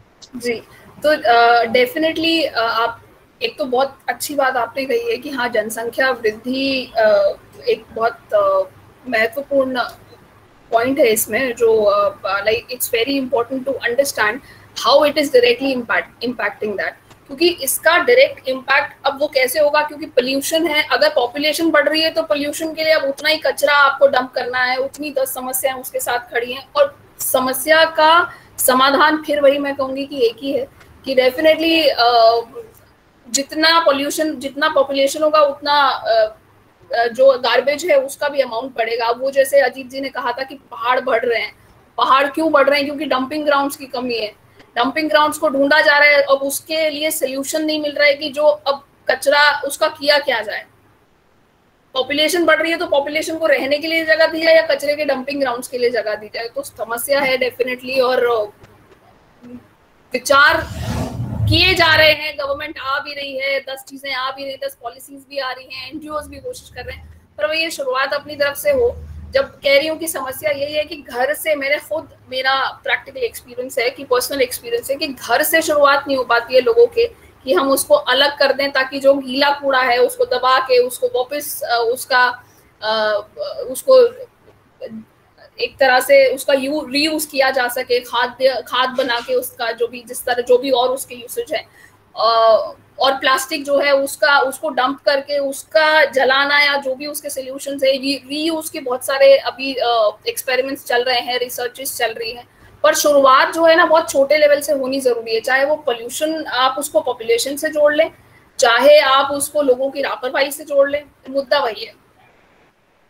जी बिल्कुल सही बात है। बल्कि पॉपुलेशन को लेके तो अभी आप देख ही रहे होंगे, उत्तर प्रदेश सरकार ने भी कानून बनाने की बात की है। और पॉपुलेशन जो है वो बहुत सारी और समस्याओं का भी कारण है। रिसोर्सेज की भी जो कमी हमारे पास है, हम संसाधनों का जो सीमित संसाधनों में जीते हैं और संसाधनों का जो अभाव है वो कहीं ना कहीं इस पॉपुलेशन के कारण भी होता है। तो पॉपुलेशन, रिसोर्सेज की प्रॉब्लम, पोल्यूशन की प्रॉब्लम और भी अन्य कारणों बनती है। हालांकि मैन पावर भी एक बहुत बड़ी चीज होती है। बहुत सारी जगहों पर जनसंख्या की आवश्यकता होती है, हम बिना जनसंख्या भी काम नहीं कर सकते हैं, लेकिन कहीं ना कहीं आवश्यकता इस बात की भी है कि हम पॉपुलेशन पर भी कंट्रोल करने की ध्यान दें। अमलन ज्योति कुछ पूछना चाहते हैं। अमलन ज्योति दत्ता आसाम से हैं। अमलन जी, आप कुछ पूछना चाहते हैं तो अपना सवाल पूछ सकते हैं। सबको मेरे तरफ से नमस्कार। तो मैं ये पूछना चाहता था कि अभी जो हम देख रहे हैं टूरिज्म पे गवर्नमेंट एम्फेसिस डाल रही है, एम्फेसिस मतलब कर रहे हैं, टूरिज्म प्रमोट कर रहे हैं लोग। तो ऐसा हो गया कि अभी पहाड़ों में मैंने अक्सर देखा है कि लोग जाके वहाँ पे कचरे फेंकते हैं, या फिर नदियों के पास जो बीच होते हैं या फिर जो भी अपने नदियों के साइड वाले इलाके होते हैं वहाँ पे लोग जाके कचरा फेंकते हैं, और मतलब हम लोग सोचते नहीं है उस बारे में। तो इस विषय पे हम मतलब ग्राउंड लेवल पे या फिर ग्रासरूट्स लेवल पे कैसे काम कर सकते हैं एज अ मीडिया पर्सन, ताकि हम ये रोक सके कहीं ना कहीं तक। क्योंकि एज अ यूथ ये मुझे कभी फील होता है कि ये हमारी भी रिस्पॉन्सिबिलिटी बनती है कि हम लोगों को जागरूक करें इस बारे में, और ये जितना हो सके हम सीमित करें, क्योंकि आने वाली जो पीढ़ी है उनके लिए ये ठीक नहीं है, और फ्यूचर के लिए बहुत ये मतलब हानिकारक हो सकता है, हानिकारक है एक्चुअली। तो उस पर कोई भी अगर जवाब दे सकेंगे तो मुझे अच्छा लगेगा। और ये भी है सवाल कि अभी हम टूरिस्ट, जैसे क्या सर आपने मेंशन किया, मनाली पे जितने भी लोग जा रहे हैं, जाके हिमाचल पे अभी कोरोना के वजह से जाके वो सब कर रहे हैं, लेकिन उन्हीं लोगों ने पिछले साल भी ये भी डाला था, उन्होंने डाला था कि उनको ऑक्सीजन की कमी महसूस हो रही है या फिर प्रॉब्लम चल रही है। तो लोग 2 महीने मतलब अभी 2 महीने पहले जब मार्च मई का टाइम था, तब लोग हर तरह ऑक्सीजन सिलेंडर्स ढूंढ रहे थे, और आज लोग हर तरह होटल्स ढूंढ रहे हैं। तो ये क्या हम शिक्षित हो के भी मतलब अपने आप को सीमित करके रखना चाहते हैं, या फिर एक किस लेवल पे इस पे काम होनी चाहिए? जी धन्यवाद। हमारे कोई भी मेहमान, आबिद साहब, अगर आप चाहें तो आप इस सवाल का जवाब दे सकते हैं। आबिद साहब। बेहतर क्योंकि इनका जो सीधा सवाल है वो है कि टूरिज्म बढ़ गया है कोरोना के बाद से, या फिर टूरिज्म की वजह से पहाड़ों पे प्रदूषण का खतरा बढ़ रहा है। तो मीडिया के लोगों कैसे, लोकल लेवल पे कैसे लोग जागरूक हों। देखिए, मैंने बताया आपको कि जो चीज़ें कुछ छूट भी जाती है बातों में। एक तो ऐसी है कि जैसे जब आप किसी भी टूरिज्म स्पॉट पे जाएंगे तो वहाँ की एक एंट्री पॉइंट होती है, एक एग्जिट पॉइंट होती है। एंट्री पॉइंट पे आपको अपना ब्यौरा देना होता है। अगर वहाँ पे उस ब्यौरे में क्या होता है कि आपने दिया, और हम खास करके जो हम सेंचुरी इलाके की बात करते हैं तो वहाँ पे तो वो लोग एक बार गाड़ी चेक करते हैं कि आपकी गाड़ी में कोई ऐसा चीज़ तो नहीं है जिससे जंगल को नुकसान हो सके। अभी हाल ही फिलहाल में नए डीएफओ साहब कतरनिया घाट में उन्होंने हर एंट्री पॉइंट के मतलब जंगल का जो 40 किलोमीटर का एंट्री पॉइंट है उसके हर बैरियर पे एक ट्रैकिंग सिस्टम लगाया है कि ताकि गाड़ी की स्पीड बरकरार रहे और वो देखा जा सके कि इतनी देर में गाड़ी पहुंची है तो इसने स्पीड तो बढ़ा कि नहीं, जो 40 किलोमीटर का रफ्तार है उसको कम तो नहीं किया। तो एक तो ये मुद्दा हो सकता है कि एंट्री और एग्जिट पॉइंट पे आप लोग जागरूकता अभियान चलाएं और लोगों को जो 1 माइक्रोन से कम की पॉलीथीन या जंगल या पहाड़ पे 1 माइक्रोन क्या कोई भी प्लास्टिक चीजें हैं उसको न ले जाएं। ये एक इस तरीके से आप रोक सकते हैं। दूसरी चीज, जो लोकल लेवल पे जो चीजें बिकती हैं उसमें आप लोकल जब उसको प्रमोट करेंगे, जो वहाँ की चीजें हैं जैसे कुम्हार से कुल्हड़ को प्रमोट करवाएं, तो इससे जो प्लास्टिक की चीजें हैं उससे बचा जा सकता है। वहीं की लोकल की चीजों को प्रमोट कराएं। उनको पनीर खाना है तो लोकल लेवल पे पनीर का डेवलपमेंट करवाएं, बनवाएं, वहीं पे खिलवाएं, ना कि आप उनको बाहर से वो पैक्ड पनीर लेके जाएं जिससे पैकिंग की और वो जो प्रिजर्वेशन के जो रसायन होते हैं उसका बुरा प्रभाव होगा। तो इसके लिए जागरूकता चलानी, मैंने पहले ही कह दिया कि थिंक ग्लोबल एक्ट लोकल, ये काम करके आप पर्यावरण को कुछ हद तक संभाल सकते हैं। बिल्कुल बिल्कुल सही बात आपने बताई है कि कहीं ना कहीं हमें एंट्री और एग्जिट पोर्ट पे जागरूकता की आवश्यकता है। मुझे लगता है अमलन जी को इस सवाल का जवाब मिला होगा। और ये भी एक महत्वपूर्ण बात है, हम लोगों ने अक्सर इस बात को देखा है कि जो जू है हमारे, अगर हम लोग चिड़ियाघर में अपने बच्चों के साथ जाते हैं तो वहाँ पे हम जब पानी की बोतल को अंदर लेके जाते हैं तो हमें टोकन दिया जाता है कि अगर आप इस प्लास्टिक की पानी की बोतल को एक चार्ज भी हमसे 5, 7, 10 रुपए कुछ लिया जाता है कि जब वापस देंगे तो आपको वो पैसा वापस कर दिया जाएगा। उस पैसे को, चार्ज को लेने का मतलब सिंपल सा यही होता है कि हम वो प्लास्टिक की बोतल कहीं अंदर फेंके ना आए। क्योंकि बहुत, देखिए, समाज, हर व्यक्ति जागरूक नहीं हो सकता, तो कहीं ना कहीं कड़े कठोर प्रतिबंधित कानून बनाने की भी आवश्यकता इसमें होती है। हालांकि हर समस्या का समाधान कानून से नहीं हो सकता है, लेकिन हर व्यक्ति भी जागरूक नहीं हो सकता है। एक और हमारे श्रोता हैं हमारे साथ जुड़े हुए हैं, कल्पना जी, जो शायद कोई सवाल पूछना चाहते हैं। जी कल्पना जी। हेलो जी कल्पना जी, पूछिए सवाल। Sir, good evening. Good evening sir, ये हम ये पूछना चाहते हैं कहाँ तक ये मुनासिब है, ये हो पाएगा, ऐसा कुछ है? जितना मतलब प्लान बनाया जा रहा है कि इतना हो किया जाए, तो ये कहाँ तक है कि इसका कोई निष्कर्ष निकल पाएगा? देखिए, मैं हमारे अतिथि इस विषय में कुछ बताएं। कल्पना जी, देखिए, कहाँ तक ये मन को अंधेरे चलेंगे, उदासी भरे दिन कभी तो ढलेंगे। हम आज एक कदम बढ़ाएंगे तो शायद मैं कहते हैं ना कि मैं अकेला ही चला था जाने वे मंजिल, मगर लोग साथ आते गए और कारवां बनता गया। तो अगर हम सोचेंगे नहीं तो हम करेंगे कैसे, है ना? मुद्दा ये नहीं है कि समस्या का हल कौन करे, मुद्दा ये है कि पहल कौन करे। हम में, आप में से जो भी एक सोच बनाएगा, हमारी सोच पर चर्चाएं होंगी, और उस चर्चा को सुनने के बाद अगर एक व्यक्ति भी जागृत होता है और अपनी पहल रखता है और अपने आप से कुछ प्रयास करता है, तो मुझे लगता है कि हम लोग जरूर उस मुकाम को हासिल करेंगे। हमारी समस्या सिर्फ यही है कि हम ये सोचते हैं कि जो भी परिवर्तन हो वो हमारी आंखें देखें। हमने कई बार अपने इतिहास में बहुत सारी चीजों को, बहुत सारे विचारकों को पढ़ते वक्त इस बात को देखा होगा कि किसी विचारक ने 200 साल पहले कोई बात कही या 300 साल पहले कोई बात कही, वो आज हमें यथार्थ होती नजर आती है। तो हम कहते हैं कि देखो कितना दूरदर्शी वाला व्यक्ति था जो 100-200 साल पहले भी ऐसा बोल रहा था, यानी उसको समझ थी।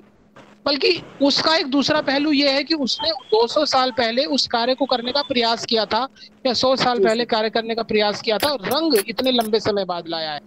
तो आज हम और आप जो मिलकर ये चर्चा कर रहे हैं, जिस विषय पर बातचीत कर रहे हैं, अगर हम आज एक बीज बोएंगे तो हमें उम्मीद हो सकता है कि परिवर्तन के साक्षी हम ना बने, हम उस परिवर्तन को देखने के लिए समाज में मौजूद ना हो, लेकिन परिवर्तन आएगा, जो धीमी गति से आएगा, लेकिन मगर आएगा। मुझे लगता है कि आप मेरी बात जी समझ गए। रितेश जी, मैं थोड़ा सा मैं ऐड करना चाह रहा था। हाँ, मैं थोड़ा सा ऐड करना चाह रहा था, क्योंकि प्रश्न ऐसा है, और जो पिछले हमारे श्रोता थे जो उनका प्रश्न था, क्योंकि मैं एक उदाहरण के तौर पर स्वच्छ भारत मिशन को देखता हूँ, क्योंकि उस मिशन के आने से पहले की जो स्थितियां थी, जो हमारे सार्वजनिक स्थान थे, चाहे वो रेलवे स्टेशन हो, चाहे हमारे पर्यटन के स्थान हो, चाहे वो सार्वजनिक पार्क हो, तो ऐसी जगहों पे देखिए सरकार और समाज दोनों की तरफ से गैप था। ना तो डस्टबिन ठीक से लगे हुए थे, डस्टबिन थे नहीं तो लोगों की मजबूरी थी फेंकना।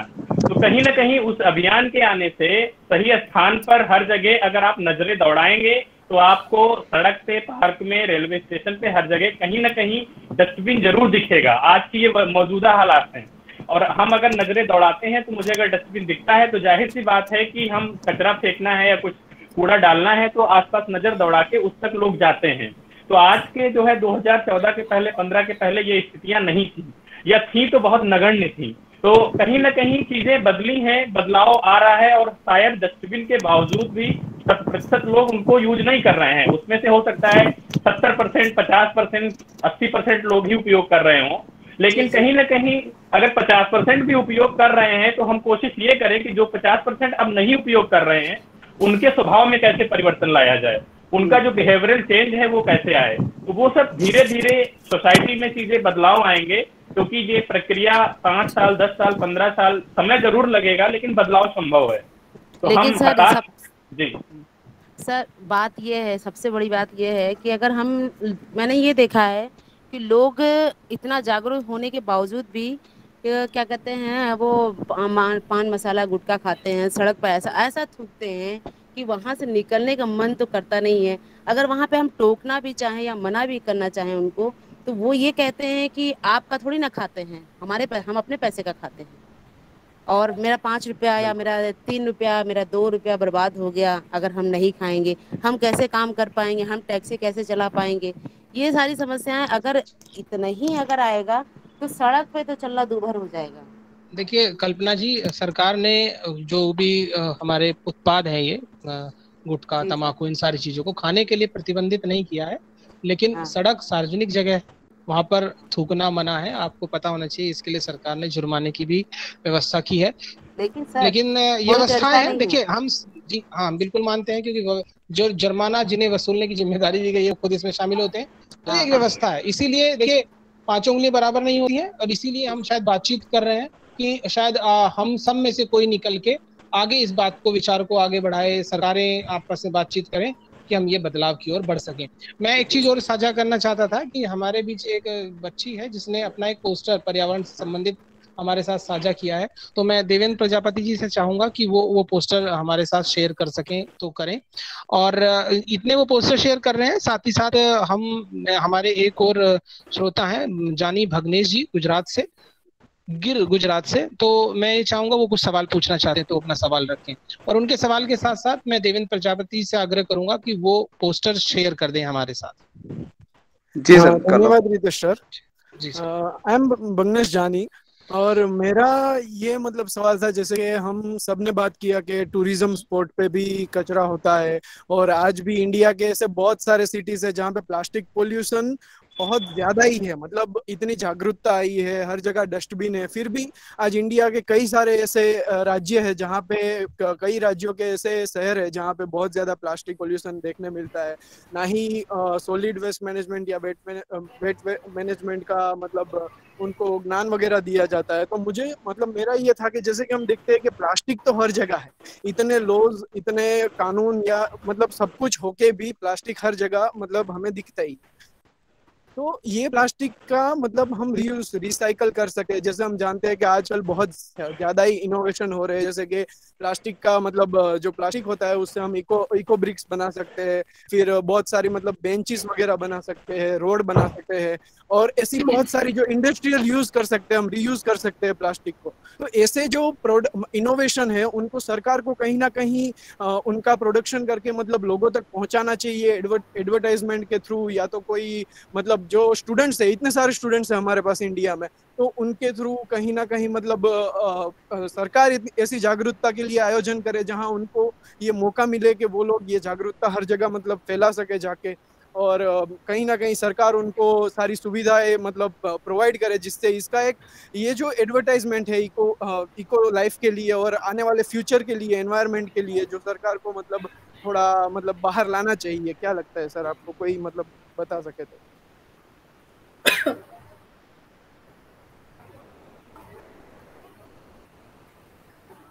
मैं अपने तीनों जो हमारे मेहमान हैं उनमें मैं चाहूंगा कि कोई अगर जो जानी जी जानना चाहते हैं उस पर अपने विचार रखें।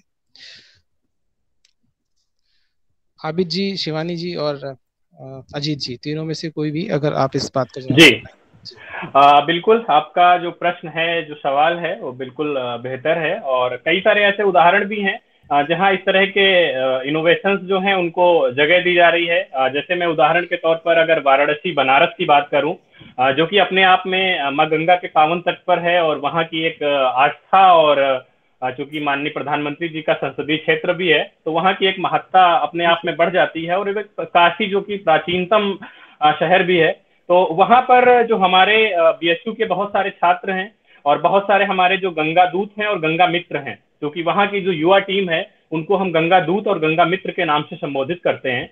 तो उनके थ्रू ये नवाचार किए गए हैं। वहां पर प्लास्टिक की बोतल का उन्होंने ट्री गार्ड बनाया है, कुछ वो जाली टाइप में करके बोटल्स को लगा के, कि उससे जो है पेड़ों को जो है जो पौधे लगाए गए हैं उनसे किसी जानवर हानि ना पहुंचा पाए। उन्होंने ऐसा बेंच भी बनाया है वहां पर। तो इवन डस्टबिन भी उन्होंने बॉटल से बनाया है, चारों तरफ से बॉटल लगा करके, और कुछ वो उसको सजावट का रूप भी दिया है। तो बहुत सारे ऐसी चीजें हैं। चूंकि नमामि गंगे इस पर प्रयासरत भी है, लेकिन ये हम कहना चाहेंगे कि हम बहुत हद तक उस चीज को नहीं उस पर जो है कर पाए हैं। और आपने बहुत अच्छा सुझाव दिया है, इस सुझाव को भी हम चाहेंगे कि हम अपनी उच्च स्तरीय बैठक में भी रखें, ताकि जो ये कचरा है, ये बॉटल है, जो प्लास्टिक की चीजें हैं, उनको रीयूज कैसे किया जाए, रिसाइकिल कैसे किया जाए, और उनसे हम कहते हैं कि जो वेस्ट से जो है हम बेस्ट कैसे बनाएं, उन चीजों से अच्छी चीजों को कैसे हम बना सकें, उनको चाहे सजावट की बात हो। क्योंकि बहुत सारे ऐसे हैं, लखनऊ में एक शेल्टर होम है, उन्होंने भी इन प्लास्टिक की बॉटल को यूज करके, और जो ऐसे बड़े बड़े पॉलिथीन आते हैं, जो पैकेट्स आते हैं, पैकिंग के जो सामान आते हैं, उनका उपयोग करके उसको एक तरह से इन्वायरमेंट के से जोड़ा है। तो कहीं ना कहीं वो कचरा, वो प्लास्टिक की बोतल जो हमारे लिए बिल्कुल निरर्थक थी, उनको हमने उपयोग करके और उनमें एक कहते कि हमने उनको जीवित कर दिया। तो ये बहुत सारे इनोवेशन है। हम चाहेंगे कि आपको बात को हम उच्च स्तरीय बैठक में भी रखेंगे, ताकि इस तरह की जो चीजें हैं वो बड़े पैमाने पर हों, और ये हमारे लिए जो कचरा आज हम जिससे पीछा छुड़ाने के लिए लगे हुए हैं, ये हमारे लिए यूजफुल बन जाए। तो आपकी बात बहुत अच्छी लगी, हम सब इसको आगे ले जाएंगे, और हम चाहेंगे कि ऐसे नवाचार हो रहे हैं, लोग उपयोग में ला रहे हैं, लेकिन उस हद तक नहीं है, उस स्तर तक नहीं है जिस स्तर तक ये कचरा निकल रहा है या बॉटल्स फेंकी जा रही हैं। तो इसको हम अपने स्तर पर चीजों को और उच्च स्तर पर रखेंगे, ताकि इसमें कुछ ना कुछ सॉल्यूशन निकल सके। जी सर, थैंक यू। बहुत बहुत धन्यवाद अजीत सर। अगर किसी और हमारे श्रोता की कोई सवाल है तो वो हमारे मेहमानों से पूछ सकता है, अन्यथा हम आज कार्यक्रम को अपने समापन सत्र की ओर बढ़ रहे हैं। हमारे बीच जो एक बच्ची है पीहू, जिसने अपना एक पोस्टर डिजाइन करके हमारे साथ साझा किया है, हम देख सकते हैं कि सारे उस बच्चे ने किस तरीके से प्रकृति को प्रदूषण के कारण होने वाले नुकसानों को एक चित्र के माध्यम से बताया है, और हम सभी इस बात को समझते भी हैं। तो हम अपनी तरफ से आज के इस कार्यक्रम के समापन की ओर बढ़ते हुए एक कोशिश करें कि हम पर्यावरण को बचाने के लिए, प्रकृति को बचाने के लिए, समाज और सृष्टि को बचाने के लिए अपनी तरफ से कोई छोटा छोटा योगदान दें।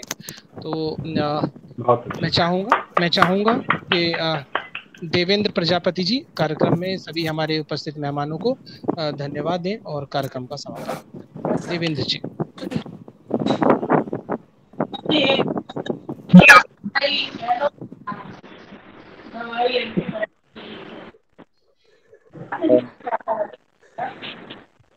जैसे कि आप सबने, मैं सबका धन्यवाद करने से पहले मैं कुछ एक बहुत खूबसूरत सी एक पोयम है जो कि मैं आपके साथ साझा करना चाहूँगा, क्योंकि मैंने पढ़ा है और आप सबने भी उसको बचपन में पढ़ा होगा वो शायद। तो पर्यावरण पे ही एक बहुत खूबसूरत सी पोयम है, इसके साथ आगे मैं पढ़ूंगा कि पर्यावरण बचाना हमारा देश है,